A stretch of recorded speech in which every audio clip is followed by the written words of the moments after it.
Final count discuss करते हैं। हमारे सिलेबस के अंदर जो फाइनल काउंट है वो प्रोप्राइटर और पार्टनरशिप का है। फाइनल काउंट ऑफ कंपनीज हमें सीए इंटरमीडिएट 1 में मिलेगा। फॉर्मेट में फर्क है, आपको पता है। कंपनी का फॉर्मेट तो हमने देखा ही है, +2 में कैश फ्लो में भी बना हुआ देखा है, स्पेसिफिक बैलेंस शीट का फॉर्मेट भी आपने पढ़ा है। उसके अंदर जो फॉर्मेट है वो एज इट इज ही बनाना होता है, वर्टिकल। हालांकि कंपनी को छोड़ दें, प्रोप्राइटर पार्टनरशिप में ऐसा कोई फॉर्मेट है ही नहीं, क्योंकि उसका कोई लॉ तो है नहीं, वो तो एज पर ट्रेंड चलता है और हॉरिजॉन्टली चलता है। कंपनी में हम वर्टिकल बनाते हैं, P&L आपने देखा, revenue from operation, other income less opening closing का डिफरेंस, रॉ मटेरियल कंज्यूम, इस तरह से। तो वो सारा इशू नॉन कॉर्पोरेट सेक्टर में नहीं है। जैसे चाहो ट्रेंड के अकॉर्डिंग चलता है, वैसे बना सकते हो, ठीक। तो कंपनी के फाइनल काउंट हम इंटरमीडिएट में पढ़ते हैं, यहाँ पे पार्टनरशिप और प्रोप्राइटरशिप के फाइनल काउंट पढ़ते हैं।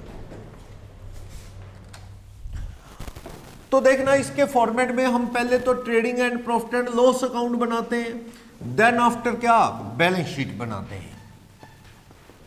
बैलेंस शीट का ये जो फॉर्मेट है ना प्रोप्राइटरशिप का, इस फॉर्मेट में देखें आप, ये कंपनी से उल्टा है।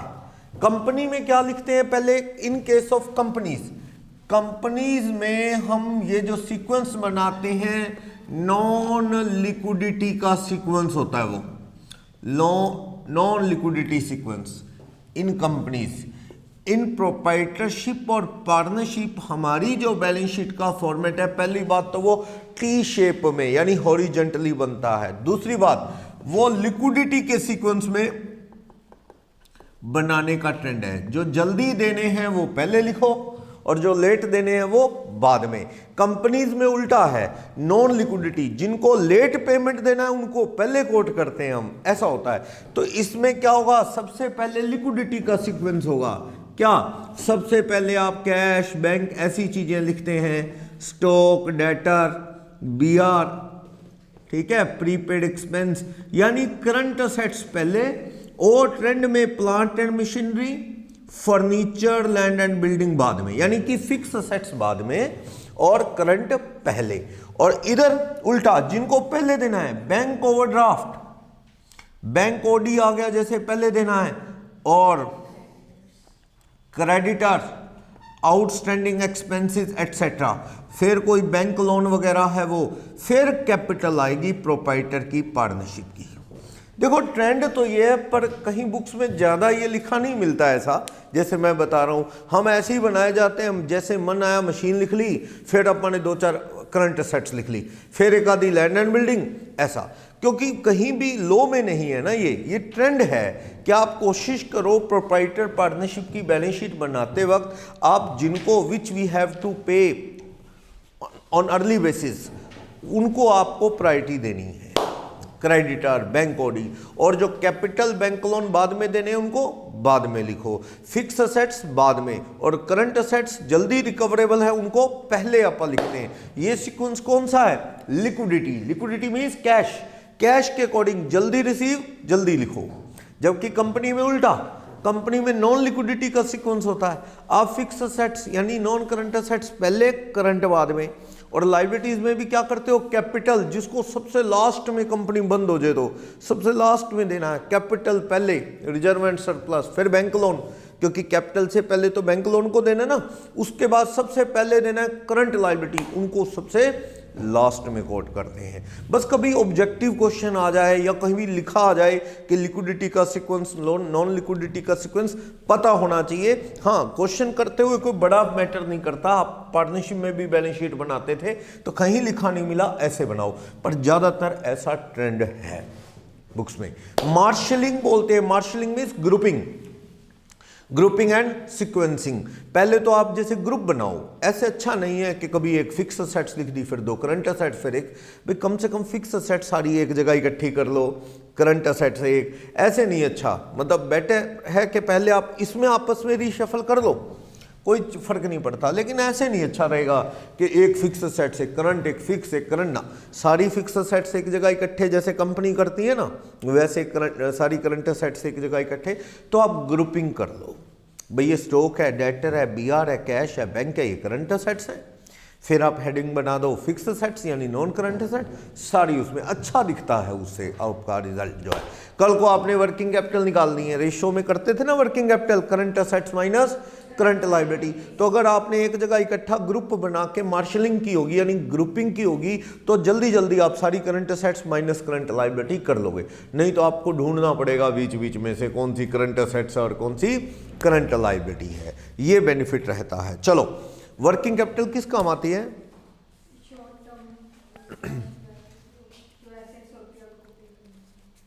थोड़ा और, वर्किंग कैपिटल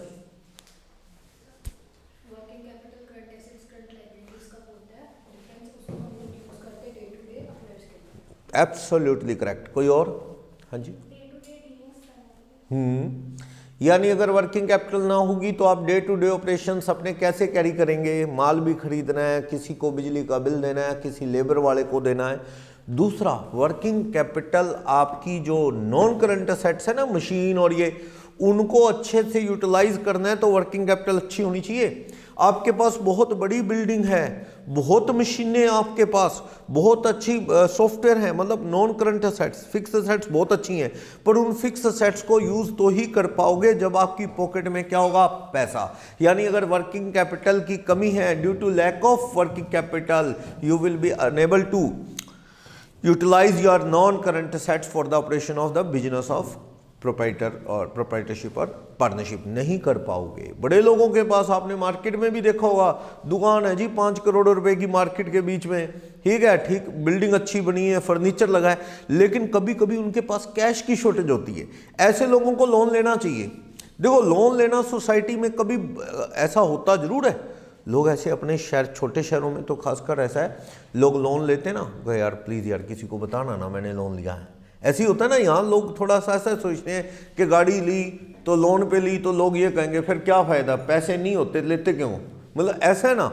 लेकिन ये अपने स्मॉल सिटीज़ का कल्चर है कि भाई बच्चों की कल को मैरिज करनी है तो वो देखते हैं जी अपने घर में रहता है कि नहीं, फ्लैट या घर इसका अपना है कि नहीं। स्मॉल सिटीज़, बिग सिटीज़ में चले जाओ, वहाँ का कल्चर बड़ा डिफरेंट है। वहाँ कहते हैं जी कमाओ और अपना एंजॉय करो, पैसा प्रॉपर्टी, वहाँ रेंटेड में ही रहते हैं सारे।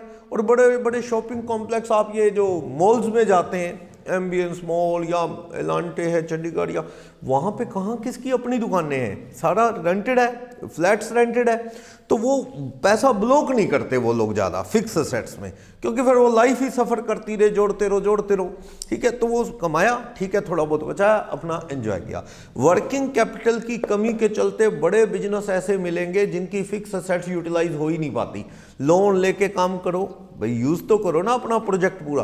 तो वर्किंग कैपिटल सफिशिएंट होनी चाहिए और वो इजीली आप फाइंड आउट कर लेंगे अगर आपने मार्शलिंग की है, ग्रुपिंग की है। चलो, ट्रेडिंग P&L आप अक्सर जो बनाते हैं, मैंने आपको लास्ट जब करवाया था तब भी बताया था कि आप जो बनाते हैं ना वो मिक्स होता है, ट्रेडिंग कम मैन्युफैक्चरिंग। एक्चुअल में जो मैन्युफैक्चरिंग अकाउंट बनता है ना वो इस तरह बनता है, मैन्युफैक्चरिंग अकाउंट। मान लो कोई भी एग्जांपल ले लो, सीमेंट की टाइल बनाते हो आप, वो ले लो चाहे, या शुगर मिल का एग्जांपल ले लो।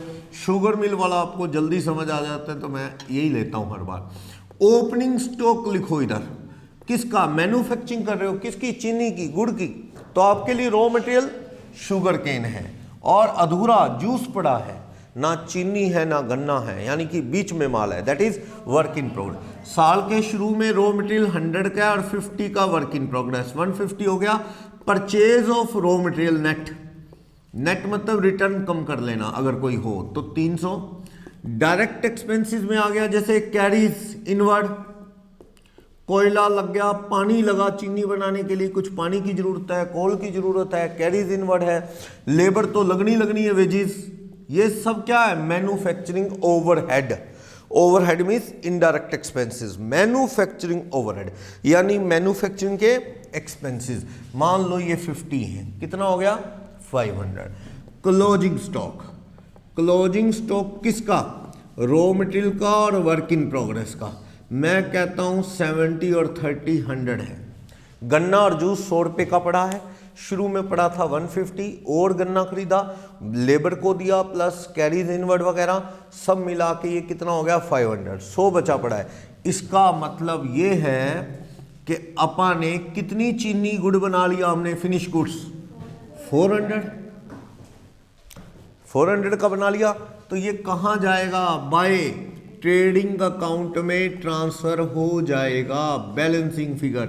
ये है कॉस्ट ऑफ गुड्स मैन्युफैक्चर्ड कह दो, या इसका दूसरा नाम क्या है, प्रोड्यूस्ड कह दो।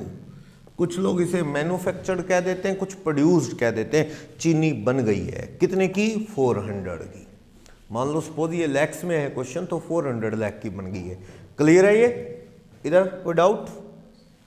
कोई पूछ ले मैन्युफैक्चरिंग काउंट, तो हमने बहुत प्रैक्टिस नहीं की होती +2 लेवल तक मैन्युफैक्चरिंग काउंट की। हमने मैन्युफैक्चरिंग ट्रेडिंग मिक्स बनाया होता है, ठीक है, छोटा व्यापारी मिक्स बना ले चल जाता है, लेकिन ऐसा है पता तो हो ना कि मैन्युफैक्चरिंग काउंट होता क्या है।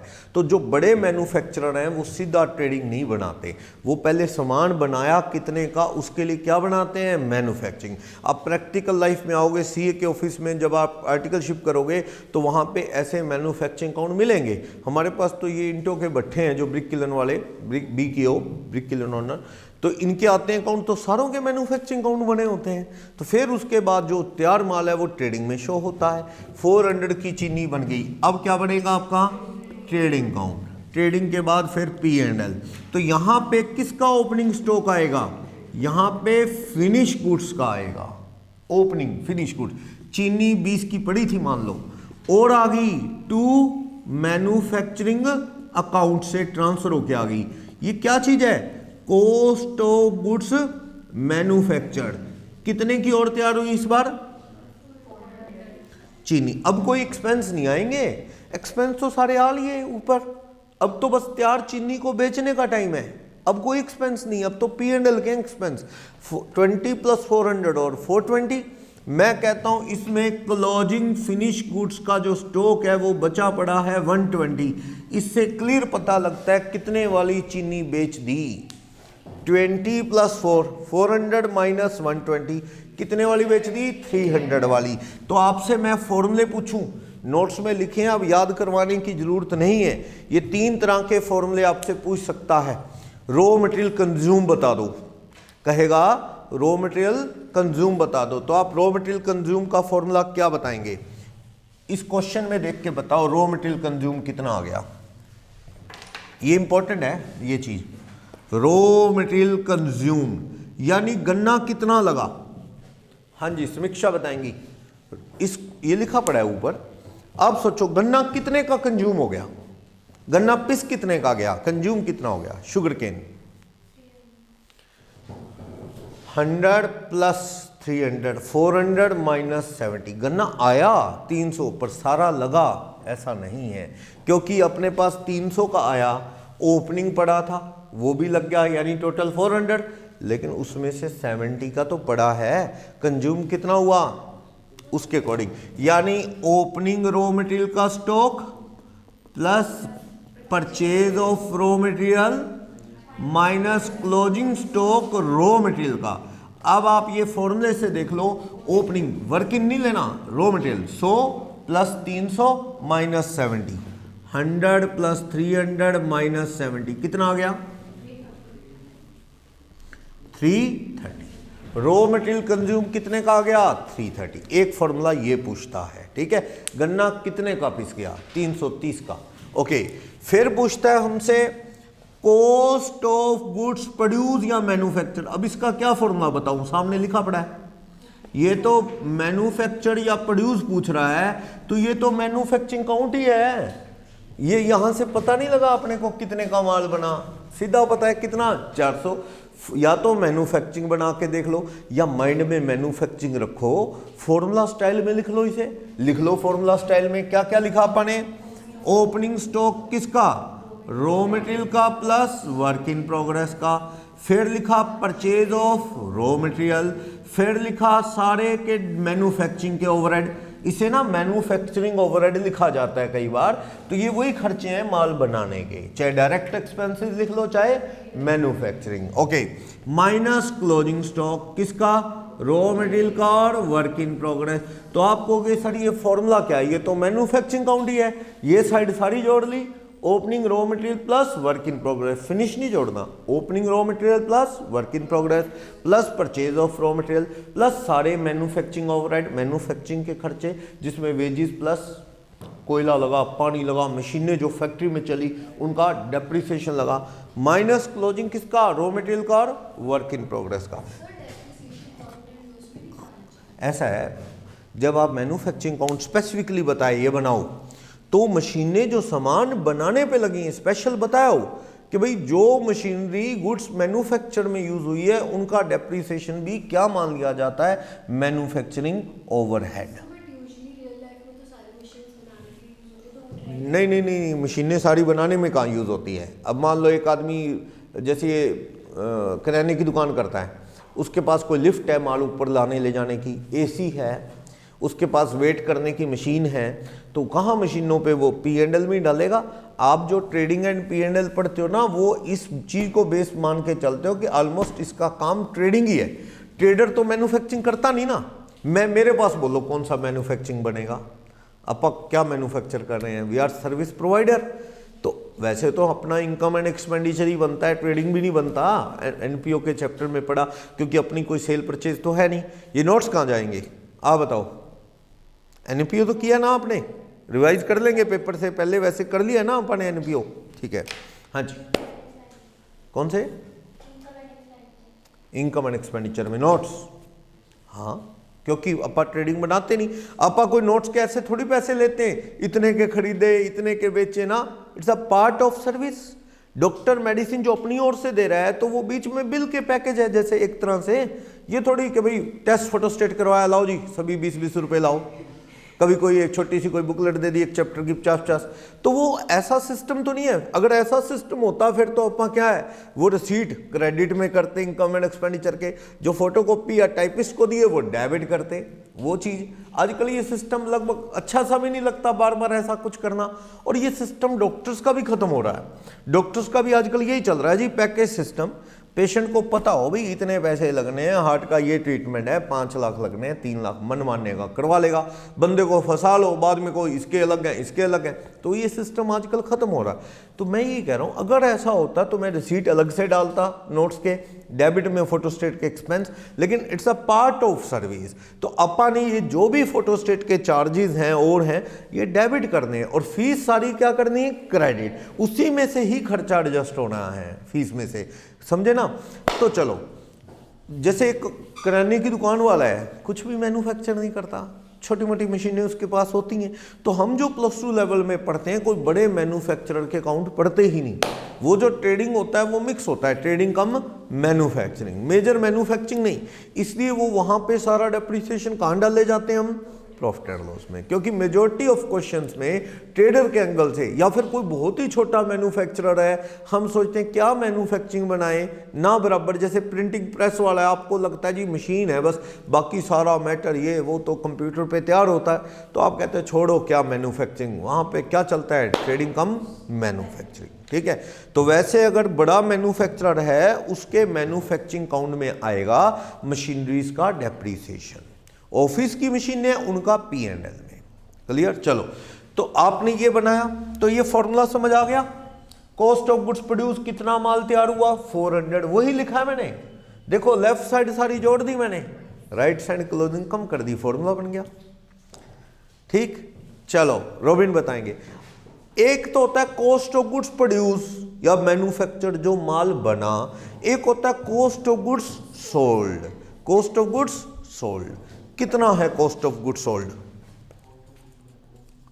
कॉस्ट ऑफ गुड्स, कौन सी गुड्स बेचते हैं हम, फिनिश, क्या होएगा 300, यस। ओपनिंग स्टॉक किसका, फिनिश गुड्स का, प्रोडक्शन है। अब आपने माल खरीदना नहीं है, अब आपने माल बनाना है, बनाया आपने, production, cost of goods production cost minus closing stock किसका, फिनिश गुड्स का। तो आप कहोगे जी हमारे पास चीनी पड़ी थी कितने की, 20 की, हमने और बना ली 400, क्लोजिंग 120, तो 300 की चीनी हमने बेच दी। यहां से देख लो, 20 ओपनिंग पड़ी थी और तैयार कर ली 400, परचेज नहीं करते ना हम, तो तैयार करते हैं 420 माइनस क्लोजिंग 120, तो बाकी 300 क्या होगी, कॉस्ट ऑफ गुड्स 300 रुपए का, CGS बोलते थे आप, कॉस्ट ऑफ गुड्स सोल्ड 300। अब आपने बेचा कितने में, बाय सेल, सेल नेट है, क्रेडिट कैश सारी सेल आती है ना यहाँ पे, माइनस सेल रिटर्न, ठीक है। तो सारी सेल कितने की है उसके अकॉर्डिंग आपका क्या आ जाना है यहाँ पे, प्रॉफिट। तो सपोज 300 वाला माल बेचा आपने 360 में, इधर का टोटल देखो 480 क्या आ जाएगा, GP 60। कॉस्ट कितनी थी, cost of goods sold 300, GP कितना 60। इसका मतलब कॉस्ट ऑफ गुड्स सोल्ड पे देखें, कॉस्ट पे तो 20% मार्जिन है, 300 वाला कितने का बिका है 360, 20% ओवर कॉस्ट हमारा मार्जिन है। और अगर ऑन सेल पूछें तो 360 और ये 60, तो प्रॉफिट ऑन सेल कितना है 1/6, 60 बाय 360 यानी कि 1/6। अगर बाय चांस किसी पेपर में मैं आपको 360 सेल दे देता, मान लो इस क्वेश्चन में जीपी नहीं देता, लो जीपी नहीं दे रहा मैं आपको ये कह रहा हूं क्लोजिंग स्टॉक भी गायब है, बैलेंसिंग फिगर आप जीपी निकाल नहीं सकते, क्लोजिंग स्टॉक मिसिंग है और जीपी मिसिंग है। एक चीज पता लगे दूसरी आ जाएगी। पेपर में वो कह रहा है को ये प्रॉफिट ऑन कॉस्ट 20%, आपको पता क्या है सेल। ये वही स्टोरी पे आ गया मैं जो मैंने कंसाइनमेंट में या स्टॉक वैल्यूएशन के चैप्टर में डिस्कस की। ये स्टेप वही है, प्रॉफिट किस पे है, कॉस्ट पे, और हमें पता क्या है सेल। लेट कॉस्ट 100 प्रॉफिट 20, तो देयरफॉर सेल कितनी 120। तो आप देख ले सेल अगर 120 तो प्रॉफिट कितना है, सॉरी 20, तो प्रॉफिट कितना है 20, और अगर 360 है तो कितना प्रॉफिट आ जाएगा देख लो 60 का आ जाएगा। आ गया। आप टोटल करो, यहां पे कितना बन गया 480, इधर भी कितना आना चाहिए 480, 120 बैलेंसिंग फिगर क्या आ जाएगा क्लोजिंग स्टॉक 120 का। सही है, ठीक है। तो 2-3 फॉर्मूले आपको पता लग गए। अब ये याद रखने की जरूरत है कि अगर माइंड में ये रहेगा तो बहुत ईजिली आप फॉर्मूले याद रख लेंगे। इस पे क्वेश्चन आ जाता है फॉर्मूला बेस, तो आपको ध्यान रखना है। क्लियर। लेकिन लोग क्या करते हैं, ये इसके बाद तो P&L आपको पता ही है, प्रॉफिट ब्रॉड, ये जीपी ब्रॉड डाउन, उसके बाद इनडायरेक्ट एक्सपेंसेस। लेकिन कुछ लोग क्या करते हैं, वो मिक्स बनाते हैं, ये ट्रेडिंग कम, वो जो आप ट्रेडिंग अकाउंट इस तरह बना रहे होते हैं ना, उसमें सारे स्टॉक यही लिख लेते हैं। वो किस किस चीज का, रॉ मटेरियल का भी, वर्क इन प्रोग्रेस का भी, फिनिश का भी। देखना रॉ मटेरियल का कितना 100, ये कितना 50, फिनिश का कितना 20, 170। नेट सेल कितने की, नेट सेल है 360 की। ओके, हमारा क्लोजिंग फाइंड आउट हो गया था, क्लोजिंग स्टॉक कितना 120, और यहाँ पे परचेज ऑफ रॉ मटेरियल कितने का 300 का। सारे के सारे मैन्युफैक्चरिंग के या डायरेक्ट एक्सपेंसेस आप लिखते हो कितने के हैं, वो 50 के हैं। तो आप बोलो जीपी कितना 480, इधर भी 480, बैलेंसिंग फिगर देखना कितना आ गया 60। कुछ गलत है क्या? हाँ बिल्कुल, मैंने सिर्फ एक ही लिख दिया, raw material, work in progress और फिनिश, ये लिख दिया मैंने 120। वो कितना पड़ा है 70 और 30, कितना हो गया 220। तो ये कितना हुआ 580, इधर भी 580। तो कितना जीपी सेम आएगा, वो तो कितना हम जो बना रहे हैं वो ऐसे बनाते हैं ना अक्सर, कोयला लगा, पानी लगा, लेबर लगी, सब इधर। ट्रेडर के पास कौन सी लेबर लगेगी? करियाने की दुकान के अकाउंट बना रहे हो और उससे आप पूछो बाय चांस कि भाई साहब वो लेबर नहीं लगती क्या आपके, कोयला पानी, वो हैरान है, कहता क्या क्या पूछ रहा है। उसके कहाँ लगेगा ये डायरेक्ट एक्सपेंस, क्योंकि वो तो रेडीमेड खरीदता है, आगे थोड़ा प्रॉफिट ऐड करके बेचता है, वो मैन्युफैक्चरर थोड़ी है। पर हम ऐसे बनाते हैं, हर एक क्वेश्चन मैन्युफैक्चरर का भी बन जाएगा, रिजल्ट वहीं ले जाएगा ये। लेकिन इससे ना पिक्चर निकालने के लिए फाइनल आपको ये फॉर्मूले लगाने पड़ेंगे, बात तो वही है। तो बेस्ट है वो करो। बहुत छोटा मैन्युफैक्चरर है ना, जैसे मान लो दूध की डेयरी वाला है, दूध की डेयरी वाला कहता है जी हम तो दूध खरीदते हैं आगे बेचते हैं, मैन्युफैक्चरिंग के नाम से कुछ खास नहीं कहता करते हम, एक मशीन है बस फैट निकालते हैं उससे दूध बेच देते हैं। कहता वो जो फैट निकलता है वो अलग, क्रीम वो अलग बेच देते हैं, बस इतना काम है, एक छोटी सी मशीन लगी है। देखा होगा आपने वो डेयरी वालों के, एक तरफ से दूध डालते जाते हैं, दूसरी तरफ से वो दूध जो कम थिकनेस का हो जाता है, कम फैट वाला वो निकल रहा है, एक तरफ वो जो क्रीम है वो निकल रही है, बस कहता ही है। अब कितने के बड़े मैन्युफैक्चरर हैं, एक होता बड़े स्केल पे आइसक्रीम भी बना रहे हैं और कई चीज़ें, फिर तो उनको भी मैन्युफैक्चरिंग बनाना चाहिए। लेकिन जस्ट एक छोटा सा प्रोजेक्ट है ना बराबर मैन्युफैक्चरिंग, मेन तो काम क्या है, ट्रेडिंग ही है उनका, तो फिर उनको ऐसे बना लेंगे चल जाएगा, कौन झंझट करे। वो कहता है जी यही सही है, फिर जो छोटा मैन्युफैक्चरर है इसको फॉलो कर लेता है। लेकिन कई बड़े भी इसको ही फॉलो कर रहे हैं, तो फिर उनको हर चीज़ फाइंड आउट करने के लिए फॉर्मूले लगाने पड़ेंगे। तो ये चीज़ें। चलो एक और बात, अगर हम गन्ने का वेस्ट बिकता है क्या, जो शुगर केन है उसको क्रश कर लेते हैं जब, उसके बाद वो वेस्ट निकलता है जो जूस वाला कपास में निकलता नहीं, बैग उप सब लगाया होता है भर जाता है, वो बिकता है क्या, वो बिकता है? सुना है? मेरे ख्याल से तो नहीं बिकता, वो सेल नहीं होता, वो तो जानवर भी नहीं खाते, हार्ड होता है वो वेस्ट, उसको फेंक के कहाँ आए, बड़ी दिक्कत है। तो वो तो या तो ना कहीं आसपास पेपर मिल हो, जैसे वो ये बनाते हैं ना हार्ड पेपर, गत्ता बोलते हैं, जैसे गंदा पेपर, जैसे एक तरह से हार्ड पेपर वो कवर लगाते हैं, जैसे वो घटिया पेपर, वो हार्ड पेपर बनता है गत्ता वगैरह, वो लोग यूज़ कर लेते हैं उसको, उसमें डलता है थोड़ा बहुत, या शायद कुछ हो सकता है उसको आगे कुछ रिसाइकल करके कुछ और बनता हो, ना बराबर चांस ये है उसके बिकता नहीं। लेकिन अगर आप इसी की जगह आलमंड ऑयल निकाल रहे हो, गन्ने का जूस नहीं, आलमंड ऑयल, एक तरफ जूस निकल गया, आलमंड ऑयल निकल गया, दूसरी तरफ जो वेस्ट निकलता है वो बहुत बढ़िया रेटों में बिकता है। जहां भी आलमंड ऑयल निकलता है ना, उनका बड़ी बड़ी कंपनी से और लोगों से, पंसारी लोगों से टाई अप होता है, वो ले जाते हैं पेस्ट, वो वाइट वाइट, और उसको क्रीम में डाल के, वो कहते हैं ना आलमंड क्रीम, वो ही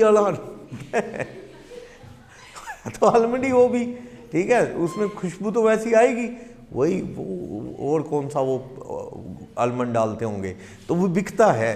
मैंने बठिंडा पूछा था एक बार किसी से, मुझे किसी रिलेटिव ने कह दिया, बहुत टाइम स्टूडेंट लाइफ की बात है, तो वहाँ बड़े लोग निकलवा रहे थे, मैंने उससे वैसे ही पूछ लिया, कहता जी ये तो ढूंढे नहीं मिलता, बहुत बिकता है हमारा, कहता जी अभी शाम को ही ले जाएंगे वो लोग, तो बिकता है। जैसे ये मस्टर्ड ऑयल है, सरसों का तेल, तो उसमें से वेस्ट निकलता है, उसे क्या बोलते हैं, ऑयल केक, खल बोलते हैं ना, जानवर खाते हैं वो, तो ऑयल केक वो बहुत बढ़िया बिकता है। तो अगर ऐसा कुछ रॉ मटेरियल है जिसको क्रश करने के बाद उसका वेस्ट बिकेगा, उसका क्या ट्रीटमेंट होगा? हाँ जी, ये क्वेश्चन है। खैर यहाँ गन्ने का तो पता नहीं बिकता है कि नहीं बिकता, मान लो गन्ने का ही बेच लेते हैं हम, ये बिक गया 20 का सेल ऑफ वेस्ट, जैसे आलमंड ऑयल का वेस्ट बिकता है, वेस्ट या वो खल बिकती है, वो 20 का क्या करूं, सेल ऑफ क्या कह लो उसे, वेस्ट स्क्रैप कुछ इस तरह से, क्या करूंगा उसका ट्रीटमेंट?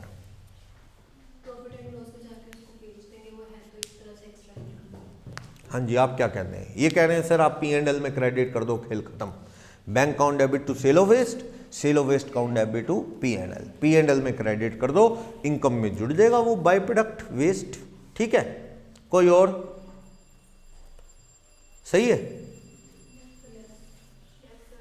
लास्ट सोचो आप, इससे रिलेटेड एक ऑब्जेक्टिव क्वेश्चन नोट्स में ऑलरेडी है, ऑब्जेक्टिव क्वेश्चन।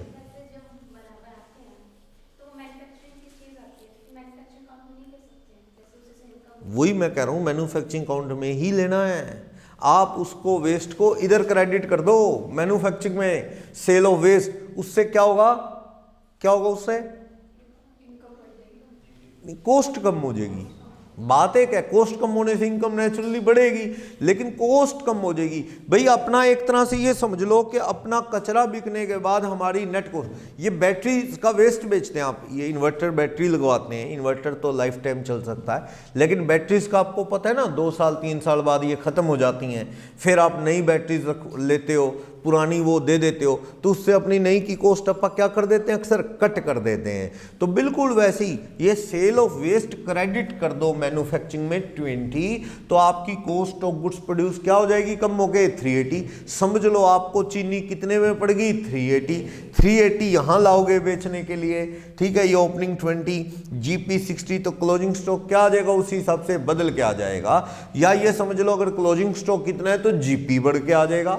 मान लो ये 20, ये 380, क्लोजिंग 120, सेल 360, तो प्रॉफिट कॉस्ट कम होने की वजह से 60 की जगह क्या आ जाएगा, 80 बढ़ के आ जाएगा। यानी आपको सेल ऑफ वेस्ट जो है वो मैन्युफैक्चरिंग में या ट्रेडिंग में क्रेडिट कर दें तो वो ज़्यादा बेस्ट है, जिससे आपकी कॉस्ट क्या हो जाएगी, कम हो जाएगी, कॉस्ट ऑफ गुड्स सोल्ड। इससे रिलेटेड ना आप एक सब्जेक्ट है पूरा, अकाउंटिंग की 5 सब फील्ड होती हैं, एक मिनट दीपिका, हाँ जी, अकाउंटिंग की 5 सब फील्ड होती हैं। कौन सी? First chapter of the syllabus, अपने सिलेबस का फर्स्ट टॉपिक है, उसके अंदर है ये। हाँ जी आप, हाँ कौन कौन सी ये पढ़ रहे हो, ये कौन सी अकाउंटिंग है, ये जो क्लास चल रही है अकाउंटिंग तो है, कौन सी 5 टाइप की अकाउंटिंग है? ये जो आपने +1 में पढ़ी, +2 में पढ़ी, अब पढ़ रहे हो, ये टाइप ऑफ अकाउंटिंग कौन सी है? 5 तरह की अकाउंटिंग है, बिल्कुल, बस फाइनेंशियल है ये फाइनेंशियल अकाउंटिंग है जो पढ़ रहे हो, और ये फाइनेंशियल अकाउंटिंग हर एक के लिए कंपलसरी है, छोटा दुकान बड़ी फैक्ट्री सब के लिए, क्योंकि अगर ये नहीं बनाओगे तो how will you determine your profit, कैसे पता लगेगा, how will you pay your tax, कैसे इनकम टैक्स भरोगे, इट इज़ कंपलसरी, छोटे बड़े दुकानदार सबको बनानी है, क्लियर। लेकिन और जो सब फील्ड हैं, जैसे यस अभी आप कह रहे हैं cost accounting, how will you determine your cost of production, तो कॉस्ट ये तो ठीक है थोड़ा बहुत रेफरेंस के लिए पढ़ने हैं, लेकिन इसकी पूरी डिटेल जो है ना, पूरा एक सब्जेक्ट है, सीए इंटर में, बीकॉम फाइनल में आप पढ़ेंगे इसको, पूरा एक सब्जेक्ट है, कॉस्ट डिटरमाइन करेंगे। जैसे ट्रक चलते हैं, बस चलती है, अब ये टिकट लेते हैं 1 रुपया पर किलोमीटर, ऐसा ये कैसे पता लगता है इनको कितना लें, हमारी कॉस्ट क्या है, अगर उनकी 90 पैसा या 85 पैसा पर किलोमीटर कॉस्ट पड़ती होगी एक पैसेंजर की, तो ही आपसे ₹1 लेंगे या 110 लेंगे, तो वो सारा कुछ कॉस्ट अकाउंटिंग में पढ़ने को मिलता है। चलो 2 हो गई, फाइनेंशियल, एक कॉस्ट अकाउंटिंग, और मैनेजमेंट अकाउंटिंग, डिसीजन मेकिंग सारी उसमें होती है। एक फाइनेंशियल मैनेजमेंट का सब्जेक्ट भी है इंटरमीडिएट 2 में, इंटर 2 में मिलेगा, ये MBA करते हैं लोग, ये इसमें FM में भी करते हैं, उसके अंदर डिसीजन मेकिंग होती है कि कोई सामान एक्सपोर्ट करें कि ना करें, यहीं बेचें, ठीक है, क्योंकि एक्सपोर्ट में कई बार क्या होता है रेट कम लगा के बेचना पड़ जाता है वो, लेकिन ठीक है मतलब कोई दूर कंट्री में एक्सपोर्ट करना चाहिए। मान लो कोई प्रोडक्ट आप इंडिया में 100 का बेच रहे हैं, आपका 50 का ही बनता है, आप 100 का बेच रहे हैं, बढ़िया बिक रहा है, ठीक, फॉरेनर ने कहा कि आप हमें 70 में दोगे, आपने सोचा यार हमारी फैक्ट्री में इतनी कैपेसिटी है, हाँ है, और माल बना सकते हैं, बिल्कुल बना सकते हैं, बुरा भी क्या अगर 70 में बेच लें तो भी तो 20 बचेंगे, यहाँ तो जो बिक रहा है 100 रुपये का बढ़िया डबल रेट बिक रहा है, 50 का 100, और फॉरेन में भी बिक जाए 50 का 70, तो क्या दिक्कत है, बेच दो। लेकिन दूर किसी देश में बेचना, 7 समंदर पार, नज़दीक नहीं, क्योंकि वजह पता है क्या, अगर आपने नेपाल में बेच दिया ये 70 का, तो नेपाल से स्मगल होके इंडिया में फिर आ गया 75 रुपये के रेट में मान लो, और वही दुकानदार यूपी आसपास इधर वाले वो 75 वाला फिर 80 में बेच रहे हैं।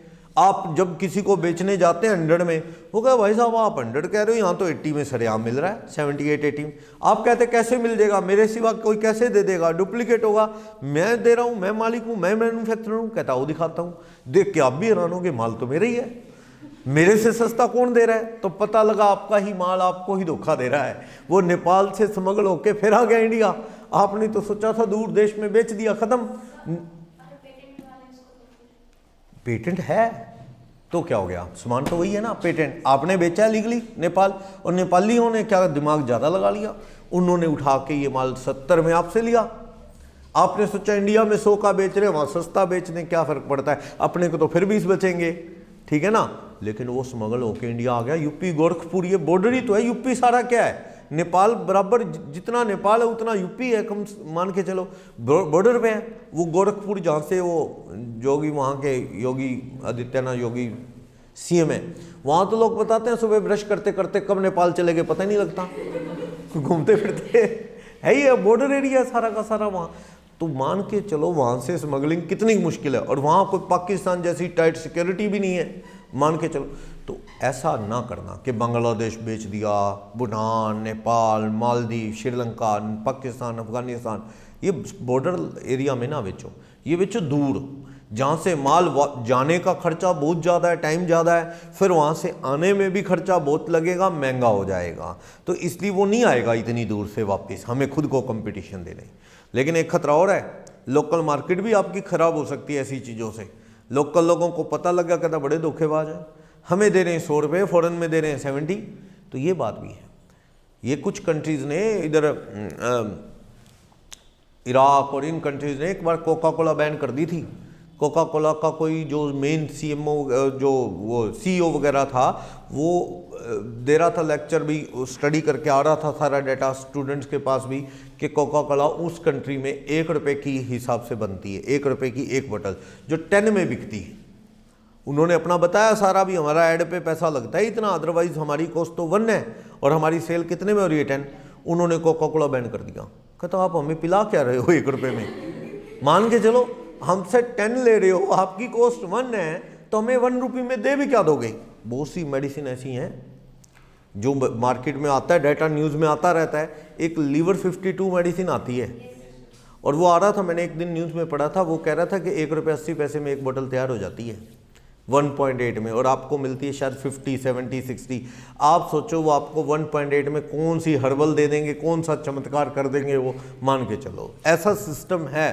अगर अपन ये चीज़ें स्टडी करें ना, पता लगे भाई नीलेश सारी उम्र क्या डाबर च्यवनप्राश ही खाता रहा और कुछ बना भी नहीं, तो बाद में पता लगा जी उसमें डाला ही क्या है, शक्करकंदी डाली है, ये डाली वो डाली है, क्वांटिटी बढ़ा दी थोड़ा बहुत आंवला डाल के, आउटपुट कुछ भी नहीं है। ऐसा है रियल में। हम तो बचपन से बताते ना वो, हम अब तो कम हो गए, अब तो बच्चे खाते भी नहीं।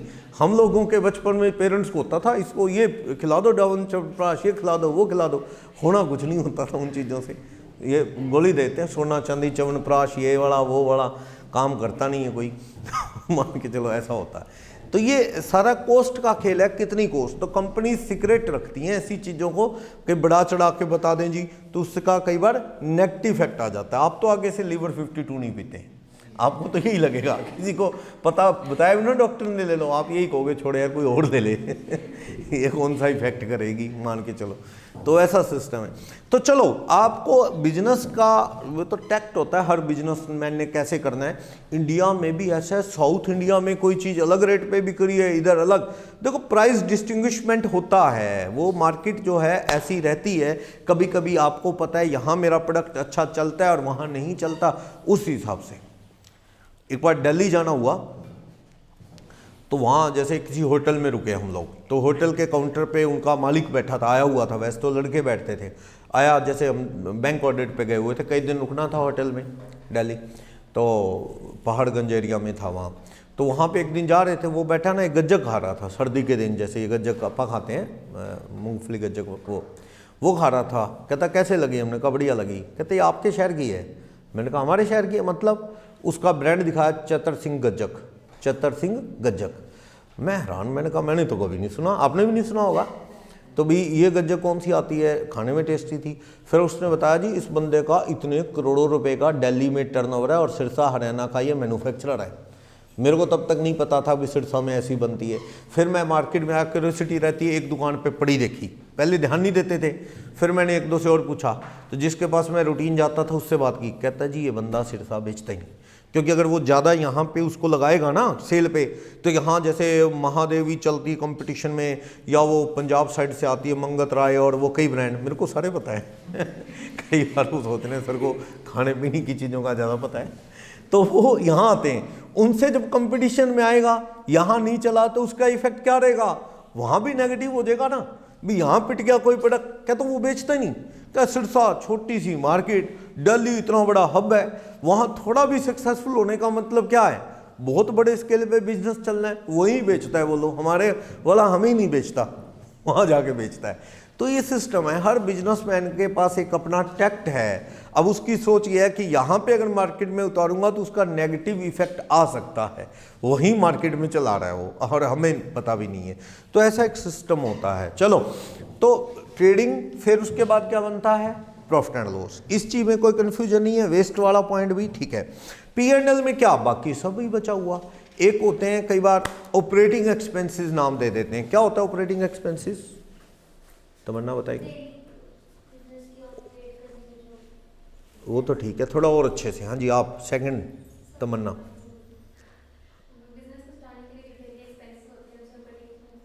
थोड़ा और कुछ, ऑपरेटिंग एक्सपेंसेस सुना नहीं है क्या आपने कहीं, कौन कौन से, कहाँ सुना है?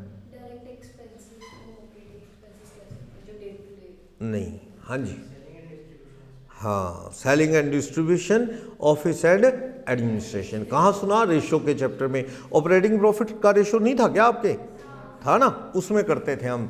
जीपी माइनस ऑपरेटिंग एक्सपेंसेस क्या आ जाएगा, ऑपरेटिंग प्रॉफिट। क्योंकि P&L में तो loss on sale of machine, कोई और भी बहुत सी चीजें आप लिख देते हैं जो भी, loss on sale of investment, इस तरह की चीजें, profit on sale of machine, profit on sale of investment, interest on investment, ये हमारी ऑपरेटिंग इनकम नहीं है।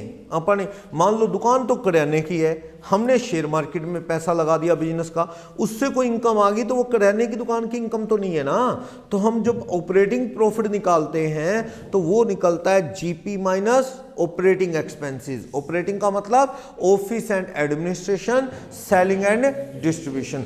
ऑफिस एंड एडमिनिस्ट्रेशन में आ गया जैसे ऑफिस स्टाफ की सैलरी, ऑफिस के कंप्यूटर का डेप्रिसिएशन, ऑफिस की बिल्डिंग का रेंट हो गया, ये ऑफिस की बिल्डिंग का डेप्रिसिएशन हो गया, कोई ऑफिस का इलेक्ट्रिसिटी वाटर सप्लाई का बिल हो गया, एटसेट्रा।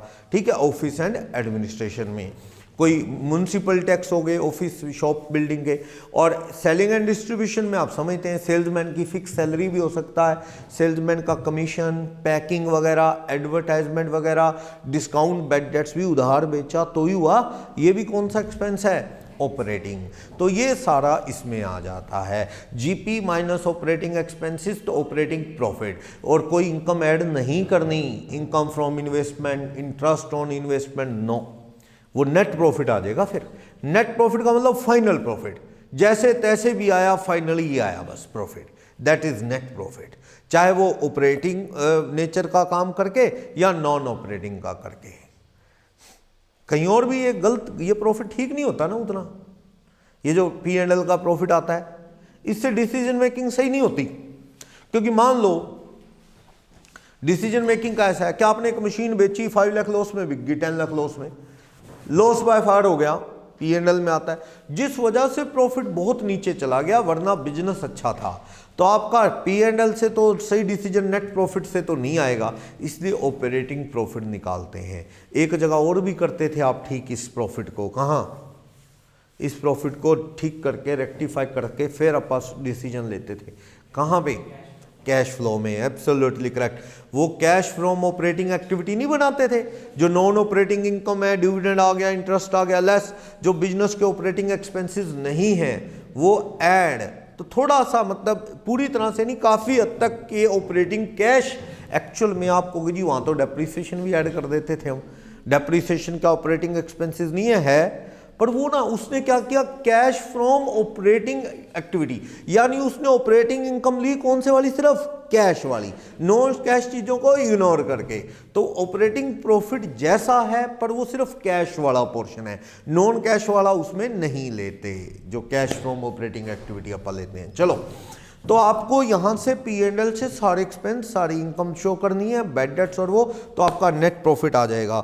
और सबसे बड़ी बात जो एडजस्टमेंट करनी है आपने, ये तो आप बना लोगे, ट्रायल बैलेंस बना होगा, उसके नीचे क्या दी होंगी आपको, एडजस्टमेंट। मेन गेम उन्हीं एडजस्टमेंट की है।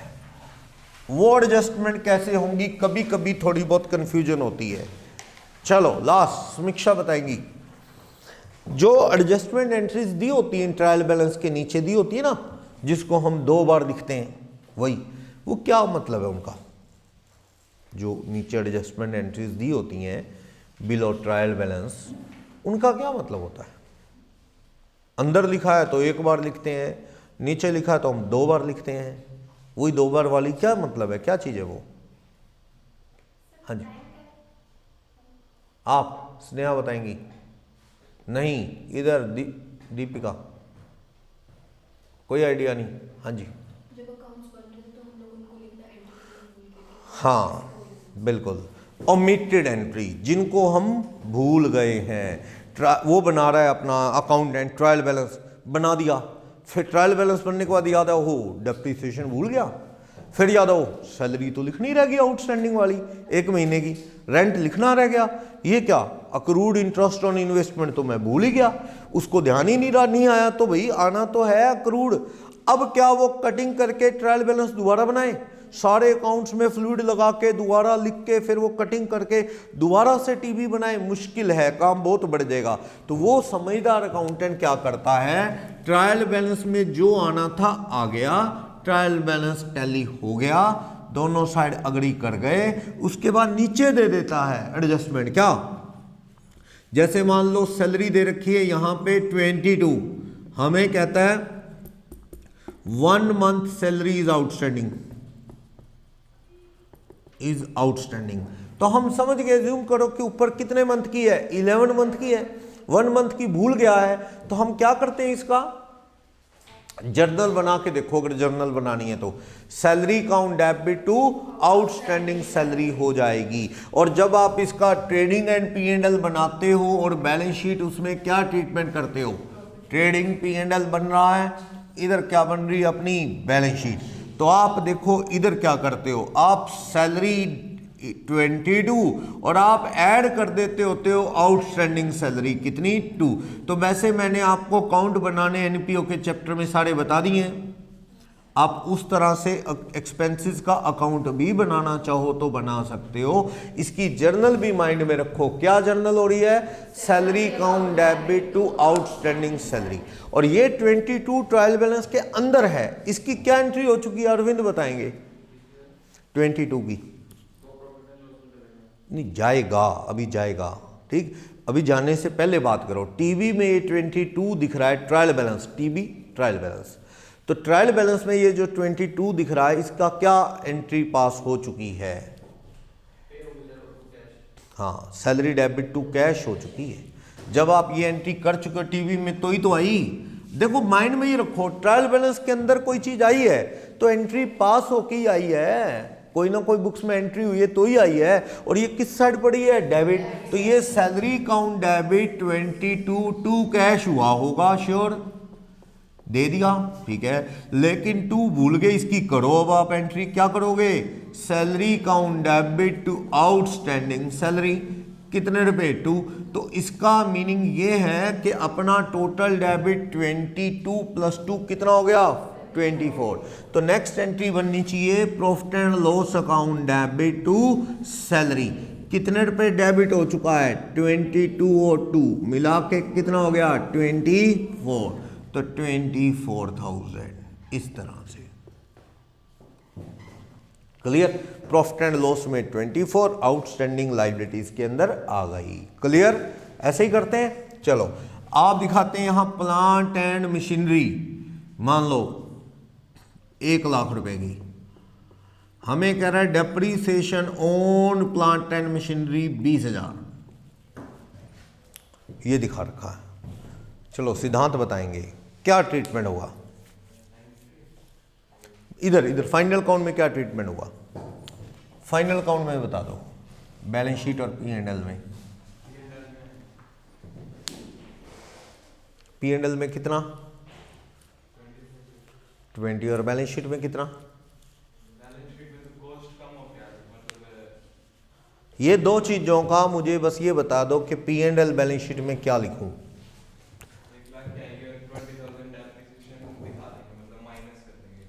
80 दिखाऊं बैलेंस शीट में, 80 और P&L में 20, सही है। हाँ जी लास्ट, ये 2 चीजें लिख दी मैंने, नीचे कुछ नहीं है, ये लिख दी मैंने, machine 1 lakh, depreciation on machine 20, ये लिख के मैं आपसे पूछ रहा हूं इन दोनों का कहां कहां लिखूं मैं, P&L बैलेंस शीट में कितना, करो कोशिश। हाँ जी कितना 20, और बैलेंस शीट में 3 ऑप्शन है, या तो 120 या 1 लाख या 80। बैलेंस शीट में 1 लाख, 1 लाख, यस। आप देखो ना, ये डेप्रीसिएशन का देखो, इस डेप्रीसिएशन के रिगार्डिंग क्या कह रहा है वो, ये टीबी के अंदर है ना डेप्रीसिएशन, ट्रायल बैलेंस के अंदर है, इसकी क्या एंट्री हुई होगी, ये किस साइड पड़ा है, डेबिट। ये डेबिट है तो डेबिट कैसे हुआ होगा, depreciation on plant and machinery debit हुआ होगा, तो आप सोचो क्रेडिट क्या हुआ होगा, पी एंड एल तो इसके बाद बनता है, अब बनेगा पी एंड एल तो ट्रायल बैलेंस के, ट्रायल बैलेंस तक तो कोई पी एंड एल है ही नहीं, वो तो बनेगा। तो बुक्स में एंट्री क्या हुई होगी, जब ये डेबिट हुआ तो क्रेडिट तो कुछ हुआ होगा, या तो एक्यूमुलेटेड डेप्रीसिएशन या फिर क्या फिक्स एसेट्स यानी कि मशीन, या तो सेट में से कटेगा या कहाँ इकट्ठा होगा, एक्यूमुलेटेड में, ऐसे ही होगा। तो आप इसे 2 करके कहाँ पे लिखा दोगे, depreciation on machinery 20 to plant and machinery account कितने रुपए, 20,000। नेक्स्ट एंट्री होती है फिर वो P and L to depreciation on plant and machinery. तो आप समझ सकते हो कि भाई ये जो 20,000 रुपये इस तरह से चला गया, तो आप समझ सकते हैं कि पी एंड एल में कितना जा रहा है, to depreciation on plant and machinery कितना 20, प्लांट एंड मशीनरी में कितना रहेगा पूरा 1 लाख। समझ आया, किसी को भी डाउट, ये चीज देखो टीबी के अंदर है, ऐसे नहीं याद करना आपने कि बस क्रैम कर ले कि अंदर है तो एक बार लिखना है, और कहाँ लिखना है, पी एंड एल में, ऐसे ना करना, नहीं तो फिर भूल जाओगे। अब भी भूल गए कुछ लोग, मैंने ये चैप्टर बहुत डिटेल में किया हुआ है लास्ट क्लास में, ये सारी एडजस्टमेंट फिर भूल गए, क्योंकि पहले वो निकलते नहीं ना दिमाग से, जो पुराने वाले हैं, जो 4-4 बार आपने पढ़े +1 में कि हाँ 1 बार लिखना है, 2 बार लिखना है, ऐसे वो फिर घूम के याद आ जाते हैं वही पुरानी बातें, नहीं 2 तो ही घुसेंगी जब वो पुरानी निकलेंगी, ये चक्कर है, वो याद सा किया होता है। हाँ तो हो चुकी है, यानी श्योर मशीन 120 की होगी, 20 डेप्रीसिएशन क्रेडिट होने से मशीन घट के ऑलरेडी लाख आ चुकी है, दोबारा क्यों कम करूं, पक्का ये 120 की रही होगी, ये एंट्री पास होने की वजह से मशीन कट चुकी है।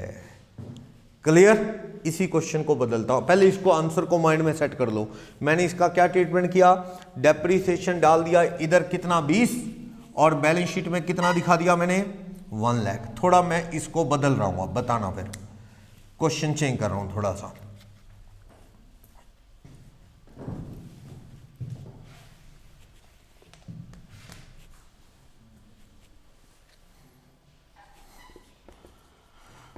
Depreciation on plant and machinery 20,000।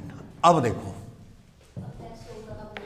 अब आपको क्या एंट्री की नहीं, अभी भूल गए, करो, एंट्री की नहीं, करो, क्या एंट्री करोगे आप इसकी, depreciation account debit to plant and machinery, तो यानी इसकी एंट्री हुई नहीं, करो, डेप्रीसिएशन डेबिट होके कहां जाने वाला है, प्रॉफिट एंड लॉस में 20, और मशीन क्रेडिट होके क्या होने वाली है, कम होने वाली। अब करनी है, अब कोई नहीं करनी है, तो आप देखोगे डेप्रीसिएशन कितना आ गया पी एंड एल में 20, मशीन 1 लाख की जो 120 की जो दिख रही है टीवी में, उसमें से डेप्रीसिएशन लगने से वो क्रेडिट होगी 20, यानी मशीन कट के कितने की रहेगी 1 लाख। आप ध्यान दो, जब अंदर थी एंट्री भूले नहीं थे तब भी रिजल्ट क्या था, सेम, पी एंड एल में 20, मशीन कट के 1 लाख।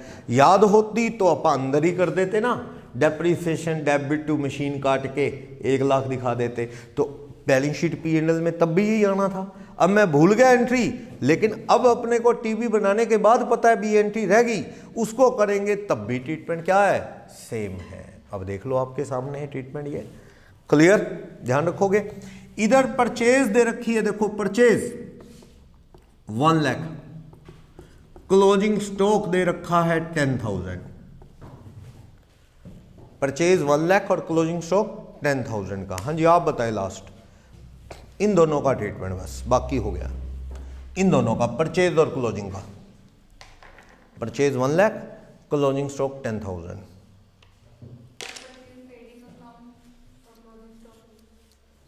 1 लाख कितना? 1 लाख और 10,000 दोनों ट्रेडिंग अकाउंट में 1 लाख और 10,000 सर क्लोजिंग स्टॉक सर उसमें बैलेंस शीट में दिया है बैलेंस शीट में आएगा 10 और ट्रेडिंग अकाउंट में परचेज कितनी? 1 लाख 1 लाख। ये कह रहे हैं ट्रेडिंग में लेफ्ट साइड 1 लाख परचेज लिख दो, राइट में क्लोजिंग ना लिखें, और क्लोजिंग सीधा कहाँ जाएगा? Balance sheet. सही है। आप कह रहे हैं कि ट्रेडिंग में सर आप यहाँ पे क्या लिख दो? परचेज 1 लाख, और क्लोजिंग स्टॉक कहाँ लिख दो? बैलेंस शीट में 10। या नहीं लिखना ट्रेडिंग में। सही है क्या ये ट्रीटमेंट? सही है, बिल्कुल सही है। ये ऐसे ही करते हैं आप। इसका मतलब क्या है? इसका मतलब ये स्टॉक की एंट्री हो चुकी है, अंदर आया है तो क्या एंट्री हो चुकी है? Closing stock account debit to purchase, यानी सही में हमारी परचेज 1 लाख नहीं, कितनी रही होगी? 110, पर ये एंट्री अंदर ही कर दी उसने, closing stock to purchase, purchase काट के दिखा दी 1 लाख, क्लोजिंग स्टॉक सीधा बैलेंस शीट में 10।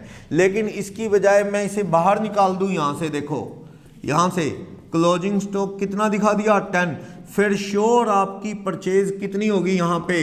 110 परचेज। तो ऐसा करने का मतलब ये एंट्री भूल गए स्टॉक की। आप कौन सी एंट्री भूल गए? क्लोजिंग स्टॉक 10,000 टू परचेज, ये एंट्री भूल गए। करो अब टू परचेज अकाउंट 10,000 करो, ये 10 की, ठीक है, भूल गए आप। इसका क्या ट्रीटमेंट होगा?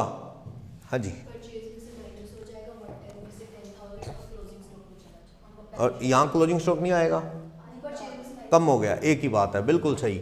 आप इसको क्या करते हैं? आप इधर परचेज कितनी लिख रहे हैं? 110, क्लोजिंग स्टॉक काट दो इधर से, कितने रुपए बच गया? 10, तो परचेज नेट कितनी आ गई? 1 लाख, और क्लोजिंग स्टॉक बैलेंस शीट में कितना चला गया?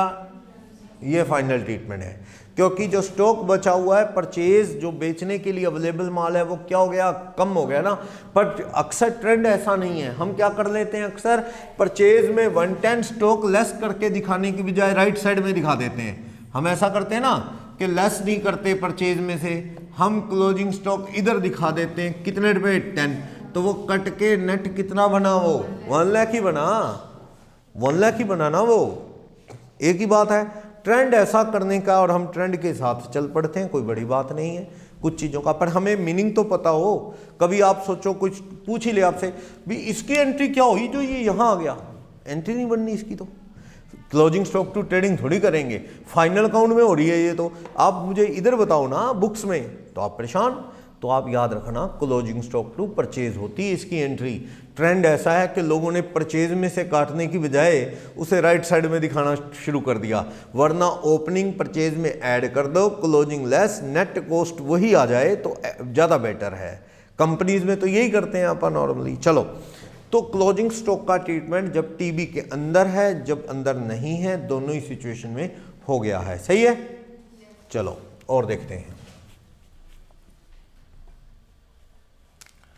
प्लांट एंड मशीनरी 1 लाख, या इसे मैं करता हूं, चलो 1 लाख रखता हूं। Depreciation on plant and machinery 20,000, accumulated depreciation on plant and machinery 50,000। नीचे कुछ नहीं है, बस टीबी के अंदर ही है जो है। आप मुझे इनका तीनों का कितना कितना अमाउंट कहां लिखूं ये बता दो। ये हटाओ बस, मुझे ये 3 चीजों का पूछना है आपसे। मशीन,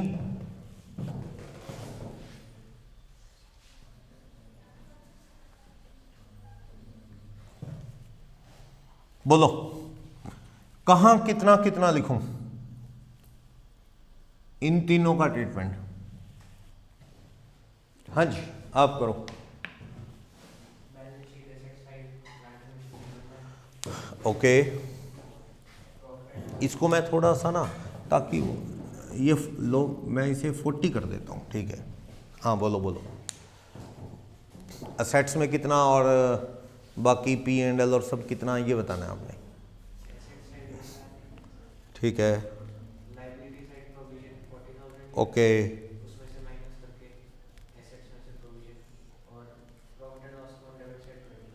20।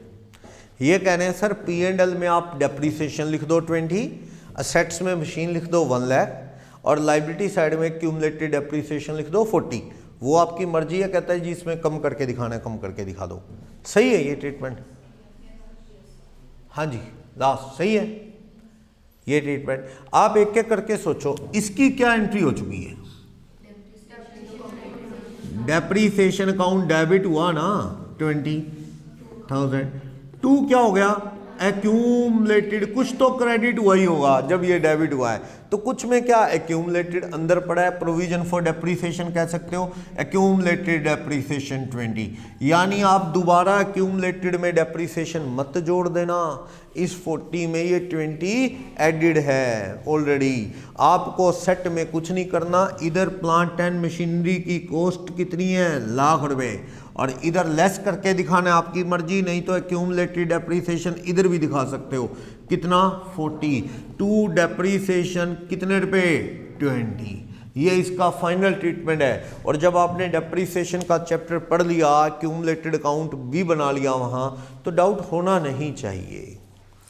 क्लियर ये ट्रीटमेंट? कोई भी डाउट? चलो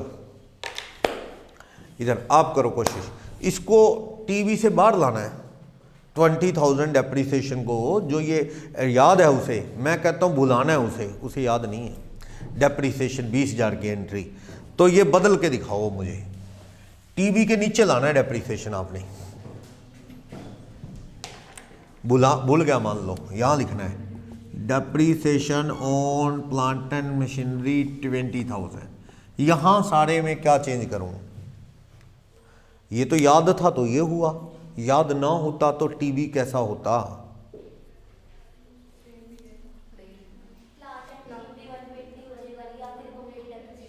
यहाँ नहीं करना फाइनल। अच्छा डेप्रिसिएशन वहाँ से हट जाएगा, अक्यूमुलेटेड 20,000 हो जाएगा, और जो प्लांट एंड मशीनरी वो 1 लाख ही रहेगी, नहीं 120 हो जाएगी। हाँ जी, नहीं ये तो गलत है, आप अपना बताओ। ये हटा दूँ 20, ओके, और 20 रह जाएगा, और 120 हो जाएगी। हाँ जी हाँ जी रॉबिन, मशीन 1 ही रहेगी, ये कह रहे हैं एक्यूमुलेटेड 20 कम होके 20 रह जाएगा, डेप्रीसिएशन हट जाएगा। आप सोचो ना, हमने एंट्री क्या की अगर अंदर है तो डेप्रीसिएशन टू एक्यूमुलेटेड, तो प्लांट एंड मशीनरी कहाँ छेड़ा हमने? 2 इफेक्ट थोड़ी हो जाएंगे। आप देखो बस ये हट जाएगा, यहाँ से ये हट जाएगा, यानी depreciation account debit to accumulated depreciation वाली एंट्री हटा दो। उससे क्या होगा? ये हट गया, ये कम होके कितना रह गया? 20। दोनों साइड बराबर, इधर 20 उड़ गया, इधर से भी 20 घट गया, बस कॉस्ट को थोड़ी डिस्टर्ब करना आपने। तो इस तरह से देखो, डेप्रीसिएशन पी एंड एल में जाना है, एक्यूमुलेटेड में 20 था, 20 और हो जाएगा जब आप एंट्री करोगे डेप्रीसिएशन टू एक्यूमुलेटेड डेप्रीसिएशन। ये कितना हो गया? 40। नेट काट के दिखाना है, 60 दिखा दो वरना पड़ा रहने दो ऐसी। ये लाख, ये 40, सही है ना? मतलब अगर आपके कंसेप्ट क्लियर है तो आप उल्टा भी कर लोगे, भाई इसको टीवी से हटाना है या टीवी में लाना है, ठीक है ना? इंटरमीडिएट लेवल में आओगे तो वहाँ एक चैप्टर आता है, बहुत अच्छा चैप्टर है, कंसाइनमेंट की तरह है, ब्रांच अकाउंट। जैसे छोटे लेवल पे काम करना है तो हम कंसाइनी बना लेते हैं, एजेंट के थ्रू माल बेचते हैं। जो बहुत बड़े लेवल पे माल बेचना है तो ब्रांच बना लेते हैं। तो वहाँ पे ऐसे क्वेश्चंस मिलते हैं कि वो आपको कह देगा जो एडजस्टमेंट एंट्री है ना, इसे इनकॉर्पोरेट करो विद इन टीवी के अंदर लाओ। भाई नहीं भूला होता तो क्या होता, तो आप इनकॉर्पोरेट करो, उसे आना चाहिए। लेकिन बच्चे ने ऐसे ही याद कर रखा भी इसको यहाँ और यहाँ लिखते हैं, वो नहीं कर सकता, क्योंकि उसने तो ये याद कर रखा भी नीचे लिखा है ना, इसे पी एंड एल के डेबिट में करना है और बैलेंस शीट में दिखाना है काट के, बस। उसे जर्नल उसने करके नहीं देखी, भूला याद क्या उसे पता नहीं, तो वो इसको अंदर टीवी के ले जा ही नहीं सकता टीवी के अंदर, क्योंकि उसने प्रैक्टिस नहीं की। क्लोजिंग स्टॉक की उसने एंट्री नहीं पढ़ी आज तक, क्लोजिंग स्टॉक टू परचेज या इधर क्यों दिखाते हैं वो, उसको तो ये पढ़ा उसने कि क्लोजिंग स्टॉक नीचे लिखा है, एक बार टीवी में ट्रेडिंग में लिखना है, एक बार बैलेंस शीट। वो नहीं अंदर ला सकता। जिसने एंट्री देखी है वो उसे बाहर भी कर सकता है एडजस्टमेंट में, एडजस्टमेंट से उठा के ट्रायल बैलेंस के अंदर भी शिफ्ट कर सकता है। बात कंसेप्ट की है, वो याद रहना चाहिए। चलो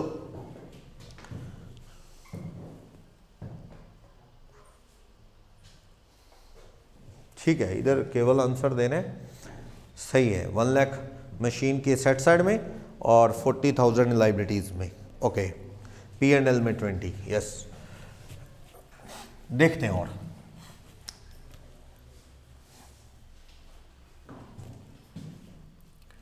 डेटर्स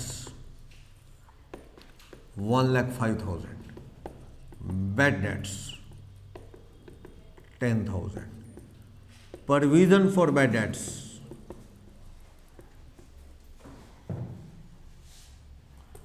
मान लो 12,000। हमें एडजस्टमेंट में क्या कहता है, कहता है further bad debts, further bad debts 5,000,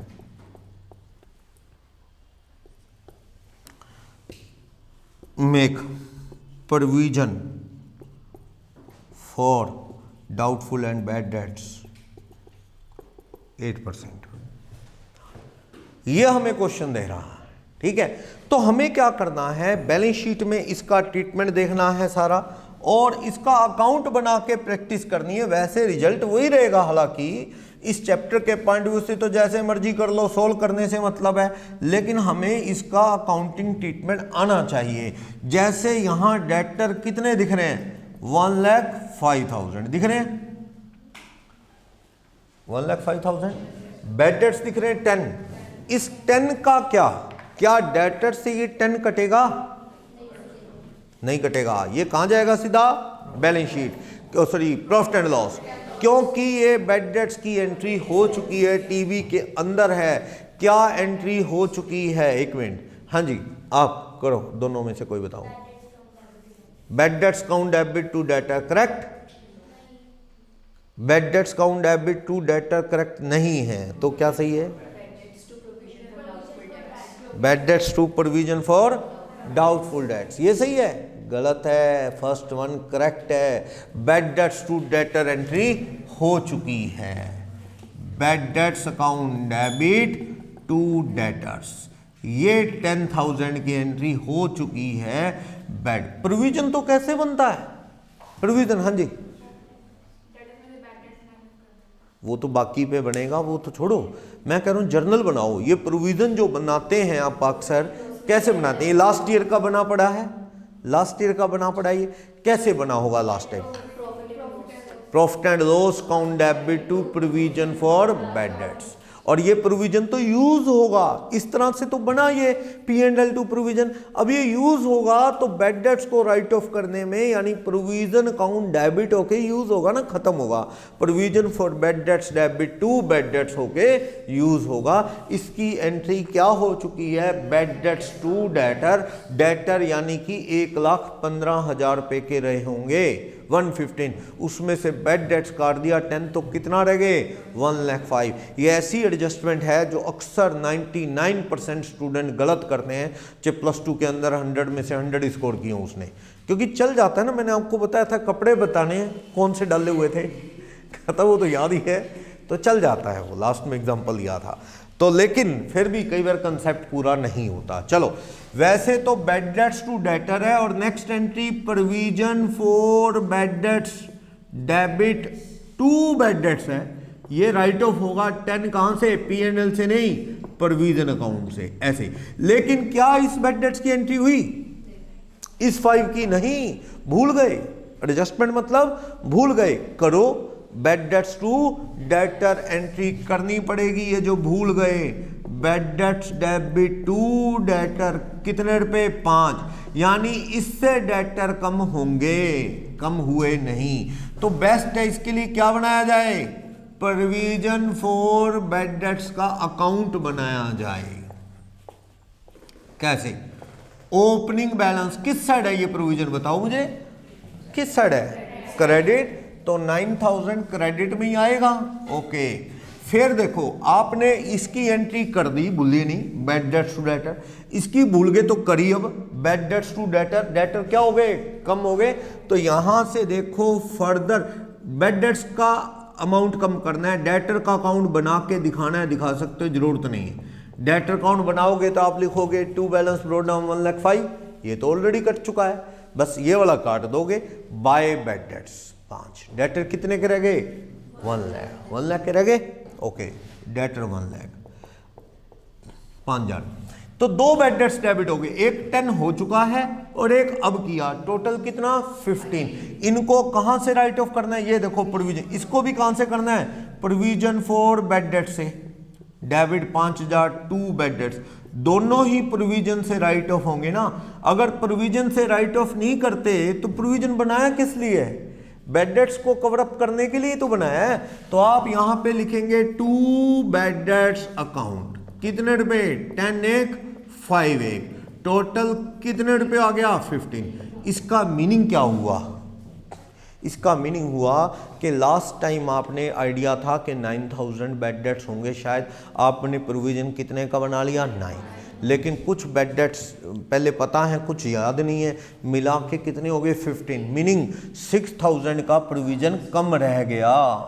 past में 9 बनाया आपने P&L से, जबकि बैड डेट्स कितने हो गए? 15। 6000 कम रह गया, प्रोविजन और बनाओ, कितने का? 6000 का। फिर नेक्स्ट ईयर की भी चिंता है। प्रूडेंस कंसेप्ट क्या कहता है? जो एक्सपेक्टेड लॉस हैं उनको अभी प्रोवाइड कर लो, तो उसका भी तो प्रोविजन बनाना है। तो जब नया प्रोविजन बनेगा इस 1 लाख पे, न्यू जिसे आप कह देते हैं provision for bad dates, actual में नेक्स्ट ईयर का प्रोविजन होता है, तो 1 लाख का कितने परसेंट बनाना है? 8%। कितने रुपए? 8। तो अपना प्रोविजन ये जो बनता है इसकी एंट्री क्या होती है? Profit and loss account, debit to provision for bad debts, कितने रुपए? 8000 हो गया ये। तो आप देखो कि पीछे वाला कितना कम रह गया? 6 बाय P&L, वो करूं 6 जो कम रह गया, और नए वाला फिर करूं बाय P&L 8, तो टोटल कितना हो गया? 14। तो आप ये नेक्स्ट ईयर का जो प्रोविजन है 1 लाख का आप बना रहे हो 8%, 8, ये नेक्स्ट ईयर ये बैलेंस शीट में जाएगा, नेक्स्ट ईयर ओपनिंग प्रोविजन बनेगा ये। तो 8 ये बनाना है, पीछे का कम रह गया वो दोनों जोड़ के कितना हो गया? देखो, by profit and loss account provision made, कितने का और बनाया है बैलेंसिंग फिगर हमने?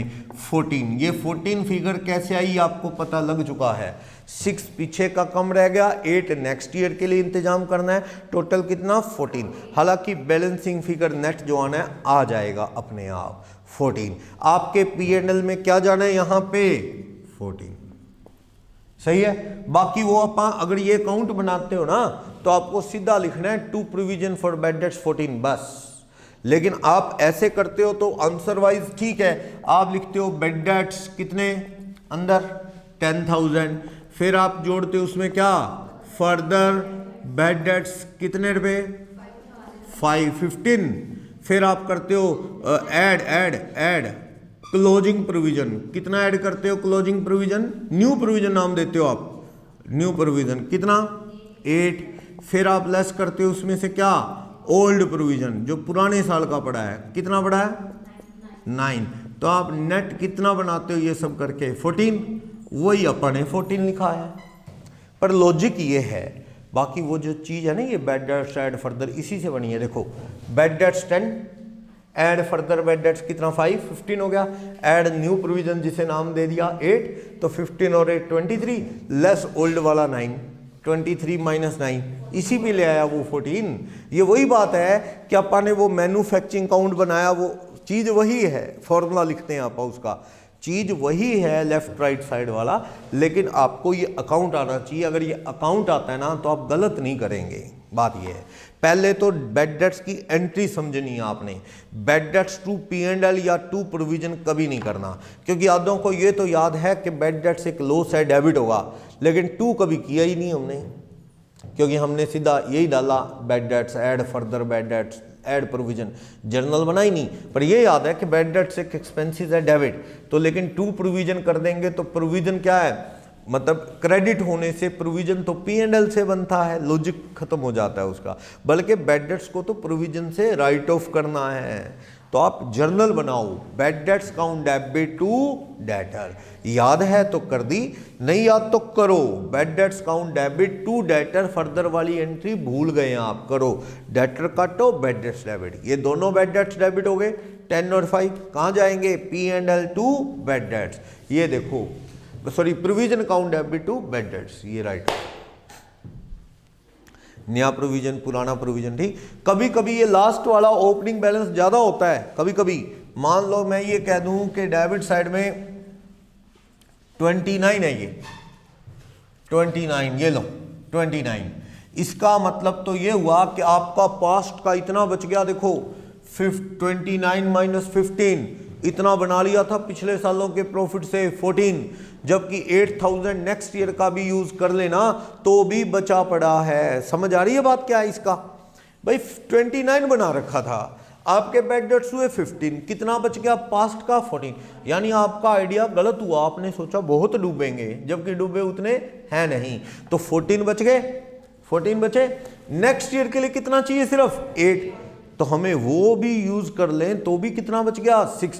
फालतू वाला पड़ा क्या कर रहा है, फालतू वाला पड़ा हुआ बेकार है। तो आप कहेंगे बाकी सब सेम है लेकिन ओपनिंग बदल दिया मैंने, तो आप देखो ध्यान से, ये इतना ज्यादा था P&L से बनाया कि भाई अपना आज भी बचा है, अब नेक्स्ट ईयर के लिए तो 8 चाहिए, तो ये तो 23 6 और किस काम का, इसे कहां ले जाए, रिवर्स कर दो P&L में वापस बैलेंस, क्योंकि ये 29 पास्ट में प्रॉफिट काट लिए आपने बहुत ज्यादा, अब फालतू वाला वापस प्रॉफिट में ऐड कर देंगे, तो ये 6000 कहां जाना है, इधर। तो अक्सर जिसे आप क्या किया करते थे, आप करते थे यहां ओल्ड प्रोविजन कितने का 29, आप उसमें से काट देते थे बैड डेट्स कितने के 15, आप इसमें से कट करते थे न्यू प्रोविजन जो चाहिए कितने का 8 का, तो आप इसे कट करके 6 लिखते थे, ये वही चीज है, वही चीज है। ओपनिंग 29 माइनस बैड डेट्स और लेटेस्ट प्रोविजन काट के आप कितना दिखा रहे हो 6, वही चीज है। ठीक है, तो बैलेंस शीट में क्या है वो सेम है, देखो ध्यान से, मतलब आपको अकाउंट बनाने की प्रैक्टिस होनी चाहिए, हो जाएगी ये प्रैक्टिस बैड डेट्स की, प्रोविजन की। पहले देखो फर्दर बैड डेट्स कम होते हैं, सीक्वेंस है, डेटर में से क्या कम होंगे, फर्दर, फर्दर मीन्स जो रह गए हैं गलत हैं डेटर भूल गए, एंट्री एडजस्टमेंट में कर दिए पाने। कभी कभी ना एरर ऐसा भी होता है, जैसे सेल ऑन रिटर्न बेसिस पे माल बेचा है, 10,000 का माल बेच दिया कॉस्ट 8 वाला, आपा ने उसे एक्चुअल सेल मान के एंट्री कर दी हमारे अकाउंटेंट ने, तो वो गलत है। स्टॉक में आप 8000 ऐड करोगे, सेल और डेटर में से कितने काटोगे 10, सेल और डेटर में से 10 कट करने हैं, उसकी एंट्री करो। हमारे अकाउंटेंट ने 8000 कॉस्ट वाला माल sold on return basis at ₹10,000, treated it as actual sale, उसने उसे एक्चुअल सेल मान के उधार सेल की एंट्री डाल दी 27 मार्च को। 31 मार्च को जब हम अकाउंट बनाने लगे तो हमें रियलाइज हुआ कि ये it can't be treated as actual sale, तो अब इसको क्या करें, रिवर्स करना है, जर्नल बनाओ, 10,000 को रिवर्स करना है। स्टॉक टू ट्रेडिंग 8000 स्टॉक में जोड़ूंगा, वो मैंने बता दिया आपको। मुझे तो सेल डेटर की एंट्री रिवर्स करनी है, उल्टा करनी है, गलत कर दी उसने, ट्रीटेड एज एक्चुअल सेल, वो गलत को ठीक तो करूंगा ना, वो एंट्री बताओ गलत को ठीक कैसे करूं। सेल टू डेटर सही है, आप घबरा रहे हो बिल्कुल वैसे ही जैसे वो सिरसा वाला लड़का केबीसी में घबरा गया था, देखा आपने परसों, सिरसा का एक सीए अशोक सिंगल है, उनका बेटा सिरसा से है, वो केबीसी में बैठा था हॉट सीट पे, अमिताभ बच्चन से इंटरेक्ट कर रहा था। बाई चांस वो वही बात है, बच्चे स्टडी में अच्छे होते हैं, कहीं इधर उधर के एनवायरनमेंट से पूरी समझ नहीं रखते, तो कई बार वो नहीं ज़्यादा चल पाया, जल्दी जल्दी लाइफ लाइन ले गया और 160 पे क्विट भी कर गया, मतलब काफ़ी जल्दी। चलो, तो वो सारे आंसर ऐसे ही बता रहा था, शायद ये वही सही होते थे, पर वो बता नहीं रहा था, बार बार लाइफ लाइन, आंसर वही थे जो वो बता रहा था, ये चीज़ थी कॉमन सेंस। जैसे उन्होंने पूछा सबसे यंग जो बंदा जिसको भारत रत्न मिला, वो सारे बुजुर्ग थे, राजीव गांधी को मरे हुए 30 साल हो गए, एक नाम ऐसा था राजेंद्र प्रसाद जी, उनको तो मरे हुए 50 साल हो गए, तो कॉमन सेंस है, सचिन तेंदुलकर अब भी जिंदा खेलता है, तो उसी को मिला है। लेकिन वही बात है, वो स्टडी में वो गोल्ड मेडलिस्ट है, तो थोड़ा उधर ही ज़्यादा दिमाग चला होगा, इधर उधर ज़्यादा ध्यान नहीं जाता है, तो अच्छा नहीं खेला। चलो, तो आपने सही कहा कि क्या एंट्री होगी, सेल डेबिट टू डेटर। जब आपने उसे सेल मान के एंट्री डाली तो क्या एंट्री डाली होगी, debtor account debit to sale. पर ये सही तो नहीं है ना, क्योंकि can't be treated as actual sale. Reverse करो, क्या, sale account debit to debtor. कितने रुपए, 10,000। स्टॉक में कितना ऐड होगा, 8। स्टॉक टू ट्रेडिंग करो, स्टॉक में हर जगह 8,000 रुपये ऐड हो जाएंगे। ये अगर ऐसी गलती है तो पहले ये भी ठीक करो, फिर बैड डेट्स का प्रोविजन बनाना। पहले जो ऐसे एरर हैं वो भी तो ठीक करने पड़ेंगे डेटर में। जैसे एक और एरर बताता हूँ, किसी को फर्नीचर बेचा 20,000 का उधार, sale of furniture for ₹20,000 on credit basis to बाहर, और but treated as trade debtor. इसे क्या मान लिया, ट्रेड डेटर। किसी को फर्नीचर क्रेडिट बेस पे बेचा तो उसे डेटर मानना ठीक है क्या, है तो डेटर ही, बंदे ने देना है हमें। पर आप समझो ना, डेटर ट्रेड डेटर तो वही है जिनको गुड्स बेचते हैं हम। बैडर्स का प्रोविजन उस पे बनाना है, ना कि किसी को बिल्डिंग बेची उधार दे देगा वो पैसे, तो उस पे नहीं बनाना बैडर्स का प्रोविजन। डेटर संडी डेटर या ट्रेड डेटर में आप कवर करते हैं जो बिजनेस के डेटर, तो उसे भी आपको अलग से लिखना है, ड्यू फ्रॉम दैट पर्सन, लेने हैं उससे बायर। पर वो संडी डेटर या ट्रेड डेटर में मत ऐड करो। वैसे तो ये सही वर्ड ट्रेड डेटर, जिसे आप ट्रेड रिसीवेबल बोलते हैं, उस पे बनता है बैड डेट्स का प्रोविजन। क्लियर। तो इस तरह से आपको ये प्रोविजन बनाना है, और कभी कभी ओपनिंग ज़्यादा हो तो रिवर्स भी हो सकता है ये प्रोविजन।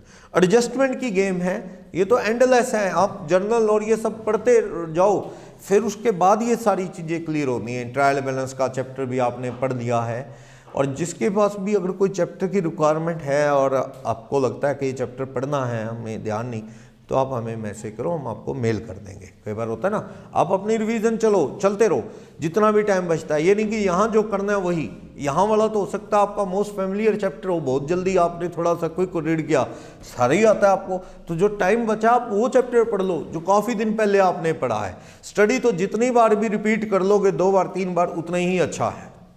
इस तरह का सिस्टम रहता है। जितना ज़्यादा बार पढ़ा होगा ना, उतना ही आपके कंसेप्ट बहुत जल्दी पेपर में, उतनी स्पीड से पेपर खत्म होगा आपका। एक बच्चा सोच रहा है, अच्छा बैड डेट्स है क्या, बताया तो था क्लास में, ये टीवी के अंदर है या बाहर है, तो ये बाहर है। फिर वो सोचता है हाँ ऐसे बताया था, और वो सिद्धांत बैठा था ना एक, उसने गलत बताया था। आपको सारी वो स्टोरी माइंड में चल रही है, एंड कंक्लूजन पे आते हैं आप। टाइम लगता रहता है, जितना सोचने में टाइम लगेगा पेपर तो उतना ही लेंदी लगने लगेगा ना आपको। एक होता है पढ़ते ही फटाफट पेन चल रहा है, बिना रुके चले जा रहा है, पीछे वाले आवाज़ें लगा रहे हैं, आपको सुन ही नहीं रहा भी आवाज़ें लगा रहे हैं। आपका तो पेपर पे कॉन्सेंट्रेशन बनी हुई है आपकी, और जब आपको सुन रहे हैं ना, मैम देखना जी तंग कर रहा है, इट मीन्स आपको पेपर नहीं आता। मान के चलो, क्योंकि जिसको आता होता है वो सुनता ही नहीं। कोई ये तो है नहीं कि वो आप हाथ लगा के कंधे पे आपको कहे दिखाता क्यों नहीं, ये तो कोई कहेगा नहीं, वो तो रिक्वेस्ट ही करेगा इधर उधर वाला, प्लीज़ यार बता दे यार, ऐसे ही कहेगा ना। तो आपका पेपर हो रहा है, आपको ध्यान ही नहीं, आप उसे हाँ नहीं कर रहे, ना नहीं कर रहे, अपना पेपर खटाखट करते जा रहे हो। जब आप उनकी बातें सुनने लगी, मतलब अपने को पेपर में कुछ नहीं समझ आ रहा। ऐसे ही होता है। तो इस सीए एग्ज़ाम में कोशिश करनी चाहिए अपना पेपर कर लो, कई बार इस चक्कर में पेपर रह जाता है। और दूसरी बात, यहाँ पे ना सीए एग्ज़ाम में वो नहीं होता +2 की तरह ज़्यादा रोकेंगे। कई बार क्या होता है, कोई मैम ऊंची बोलती है, डोंट डिस्टर्ब ऐसा करके, या कुछ भी बोल रही है ऐसा, वो सारे ही डिस्टर्ब हो रहे हैं उल्टा। तो यहाँ ऐसा सिस्टम नहीं, कोई बच्चा ज़्यादा तंग कर रहा हो ना, मान लो टीचर को लगता है, तो वहाँ सीएज होते हैं, उनके अंडर चलता है सारा एग्जाम सेंटर। तो वो देखा ये बच्चा है, उसका रोल नंबर नोट किया, ICI में भेज दिया, उसका रिजल्ट नेगेटिव आ जाता है, उसे पता ही नहीं लगता क्या से क्या हो गया। तो एक सिस्टम वो नहीं है, UMC बनाओ ये वो फालतू में खड़े होकर उसे डांटो, सारी क्लास डिस्टर्ब हो जाती है। एक सिस्टम है, उसकी रिपोर्ट कर दो बस।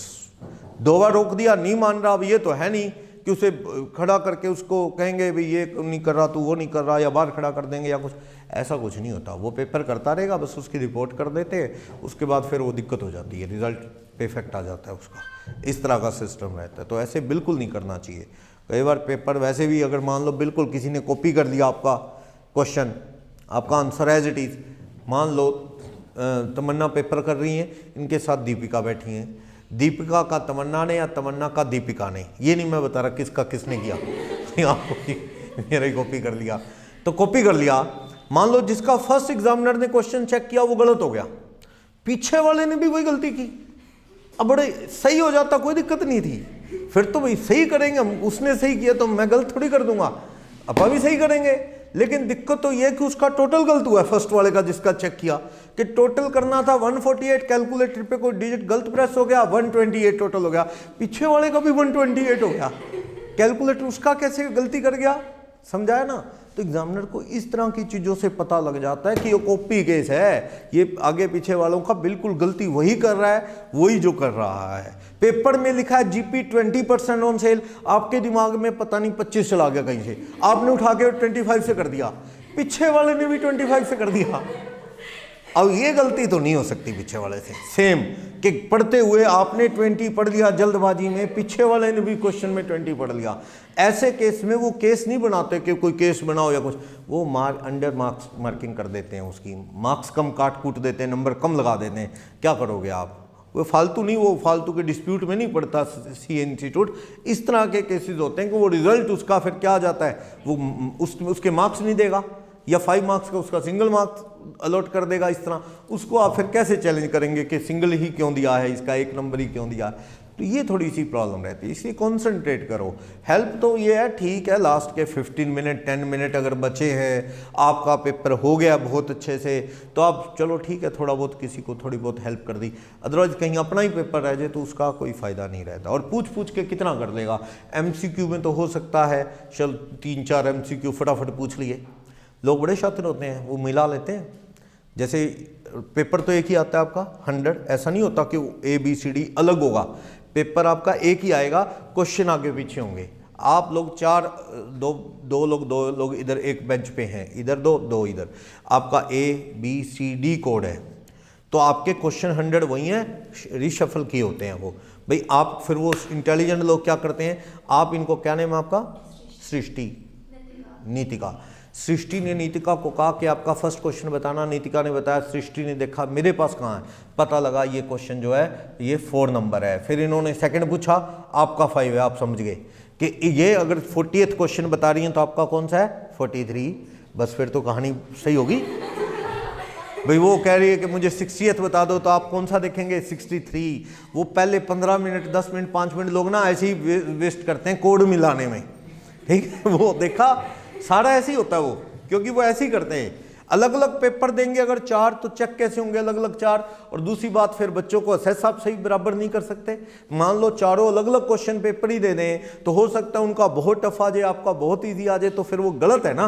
एक ही जैसा बच्चा आया, बाई चांस फंस गया, गलत पेपर टफ आ गया, तो इसलिए वो पेपर एक ही रखते हैं, सिर्फ क्वेश्चन नंबर आगे पीछे रहते हैं, ऑब्जेक्टिव टाइप जो पेपर होता है उसमें। चलो, तो बैड डेट्स की ये सारी स्टोरी याद रख लोगे। मेन एडजस्टमेंट है depreciation, bad debts. Return basis पे तो आपने चैप्टर ही पढ़ दिया, बस इतनी सी एंट्री काम आती है। स्टॉक में क्या ऐड करनी है, कॉस्ट, और सेल और डेटर में से क्या कम करना है, सेल प्राइस रिड्यूस डाउन करना है। क्लियर। आउटस्टैंडिंग प्रीपेड आपको पता ही है शायद, इंश्योरेंस, ये मुझे कह रहा है 12 प्रीपेड इंश्योरेंस 3। हाँ जी, अरविंद बताएंगे। ये लिखा हुआ है इंश्योरेंस 12 प्रीपेड 3, नीचे कुछ नहीं है इंश्योरेंस रिगार्डिंग, ठीक। मुझे इसका ट्रीटमेंट बता दो बस, इंश्योरेंस और प्रीपेड इंश्योरेंस का।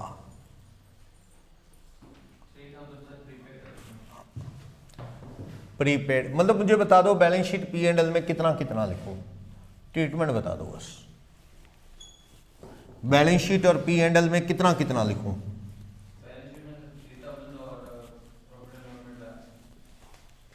प्रॉफिट एंड लॉस में 12,000 ये कह रहे हैं P&L में लिखो सर, प्रीपेड इंश्योरेंस असेट्स में लिखो 3,000, सही है। या P&L में 9 लिखूं 12 और 3,000 एसेट में, सही है, क्योंकि ऑलरेडी एडजस्टेड है, ये अंदर है ट्रायल बैलेंस के 3। इसकी क्या एंट्री हुई है, prepaid insurance account debit to insurance entry हुई है। केवल कह रहे हैं मेरी भी तो बात सुन लो, 12,000 P&L, सही कह रहे हैं आप, P&L में 12 और 3,000 असेट साइड में, यही ट्रीटमेंट है, सही कह रहे हैं केवल। और पारुल कह रही है प्रीपेड टू इंश्योरेंस एंट्री हो चुकी है, यही हुई है, यही हुई है। Prepaid insurance account debit to insurance 3000, ये एंट्री हो चुकी है। अगर ये आपको एंट्री ध्यान है ना तो आपका बैलेंस भी बन जाएगा सही, क्योंकि ये इंश्योरेंस क्रेडिट होके कम हो चुका है, दोबारा नहीं कम करना, ठीक।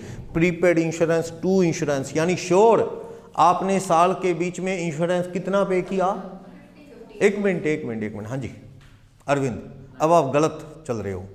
हाँ जी, मैं ये पूछ रहा हूं लास्ट में अपन ने जब भी साल में इंश्योरेंस पे किया तो कितना पे किया होगा? 15 के 9? हाँ जी 15, बिल्कुल सही, क्योंकि 3 प्रीपेड है तो वो अपन ने क्या किया है? कम किया है। जरा सी भी कंफ्यूजन है ना तो मैंने आपको एनपीओ में छोटे छोटे सारे अकाउंट बना के दिखाए। आप देखो इसमें ओपनिंग कहीं कुछ दिख रहा है? नहीं दिख रहा, कोई ओपनिंग प्रीपेड आउटस्टैंडिंग नहीं। टू बैंक पे किया होगा आपने, ठीक है। इधर देखो प्रीपेड कितना दिख रहा है? एसेट्स है ना, क्लोजिंग असेट में जाते हैं ना, क्लोजिंग असेट्स का डेबिट बैलेंस होता है इंश्योरेंस, कितने रुपए? 3000। और आप ये देखो ये जो 3000 है इसकी क्या एंट्री हुई है? Prepaid insurance account debit to insurance, तो ये कट के 12 जो P&L में जाना है वो फिगर बची। आप ऐसे ही करते हैं कि 12 P&L में जाना है, तो आप देखो कि आपने श्योर इधर कितना दिया होगा, इधर बैलेंसिंग फिगर आपने पे किया होगा 15, या 15 लिखो P&L वाला आ जाएगा। तो P&L में 12 3 प्रीपेड है, यानी आपने श्योर कितना दिया होगा? ये 15 insurance account debit to bank. और प्रीपेड की क्या एंट्री की होगी आपने? Prepaid insurance account debit 3000 to insurance account. कभी कभी ना ये पूछ लेता है इंश्योरेंस अकाउंट में इसका क्या ट्रीटमेंट होगा, ये जो 3000 है, तो आप बता सकते हैं कि इसकी एंट्री ये हुई है, इंश्योरेंस अकाउंट में क्या हुआ है? क्रेडिट 3000 बाय प्रीपेड इंश्योरेंस, यही है ना 3000। तो आपका प्रॉफिट एंड लॉस में कितना फिगर रहेगा? To insurance 12000, prepaid insurance assets में कितना जाएगा? Prepaid insurance 3000। सही है, समझ आया ये? और देखना 12% इन्वेस्टमेंट है 1 लाख की, 1 लाख की 2 ईयर ओल्ड है, 2 साल पहले लगाए थे अपने पैसे 1 लाख, फेस वैल्यू 1 लाख है मान लो इसकी 1 लाख। चलो इंटरेस्ट ऑन इन्वेस्टमेंट,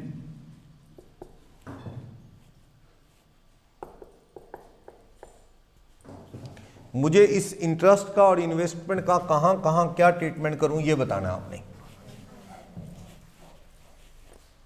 ये हो गया, बताओ इंटरेस्ट ऑन इन्वेस्टमेंट और इन्वेस्टमेंट को किधर कितना दिखाऊं ये बताना आपने। इन्वेस्टमेंट असेट में 1 लाख, ओके, और इंटरेस्ट आप तमन्ना बताएंगी कितना?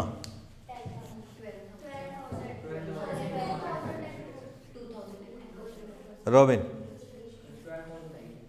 P&L में 12 और बैलेंस शीट में क्या क्या आएगा? इंटरेस्ट ऑन इन्वेस्टमेंट अक्रूड, सही है। यस, ये तो एनपीओ में भी था। आप देखो आपको ये मैंने बता दिया 2 साल पुरानी है, कोई नई नहीं खरीदी, क्योंकि अगर अभी अभी खरीदी क्या पता साल के बीच में 2 महीने रुक के खरीदी हो तो करके बनता ही 10 महीने का इंटरेस्ट हो, पर मैंने बता दिया पुरानी है तो साल का 1 ईयर इंटरेस्ट कितना बनता है इसका ये श्योर है 1 लाख का 12% पर annum, ये रेट साथ में दी हुई है, पर annum रेट होती है 12। इसका मतलब आपको आया 12 है नहीं, कितना आया? कैसे एंट्री होगी जब आया होगा? ये क्रेडिट हुआ है पक्का, तो बैंक अकाउंट या cash debit to interest on investment credit कितना हुआ है? क्रेडिट साइड में 10 हुआ है, क्रेडिट 10,000 पे क्रेडिट हुआ है, ये श्योर है, पर बनता तो 12 है, नहीं आया तो क्या हुआ? To interest on investment credit कितने रुपए? 2000, क्योंकि 12 बनता है 10 हमें आ गया है, 2000 ये क्रेडिट हमारा इनकम।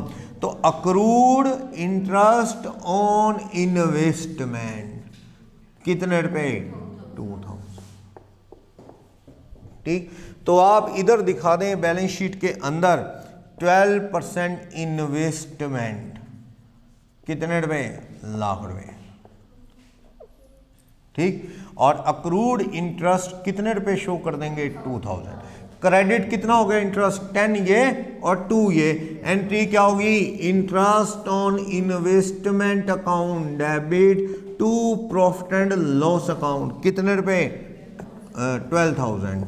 P&L की इनकम में क्रेडिट हो जाएगा बाय इंटरेस्ट ऑन इन्वेस्टमेंट कितने रुपए? 12।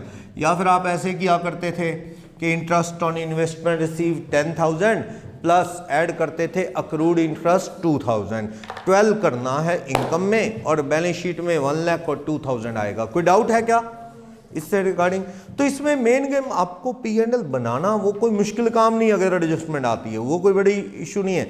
मेन है ये एडजस्टमेंट ही क्लियर होनी चाहिए। तो बाकी आपने ये +1 लेवल में पढ़ा है। मोर ओवर एनपीओ में काफ़ी कुछ रिपीट कर चुके हो। फॉर्मेट ही P&L की जगह इनकम एंड एक्सपेंडिचर था, चीज़ तो वही थी। आउटस्टैंडिंग वहाँ भी लिखा है, अक्रूड वहाँ भी लिखा है, कंजम्पशन निकाल लिया अपन ने स्पोर्ट्स मटेरियल की, लिनन और चीज़ों की, क्रॉकरी की, वही कंसेप्ट काफ़ी हद तक यहाँ भी चलता है। ठीक है, तो कल कंटिन्यू करते हैं, ख़त्म करेंगे कल।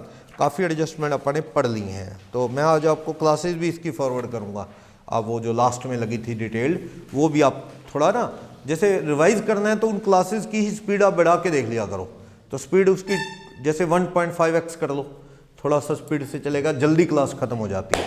और ऐसा भी है आप स्किप कर करके देख लो, कुछ कंसेप्ट ऐसा चल रहा है आपको लगता है ये तो बहुत अच्छे से फेमिलियर है, किया हुआ है, तो आपने जो देखना है मतलब उस तरह से स्किप करके देख सकते हो। ठीक है, तो कल कंटिन्यू करते हैं इसको आगे।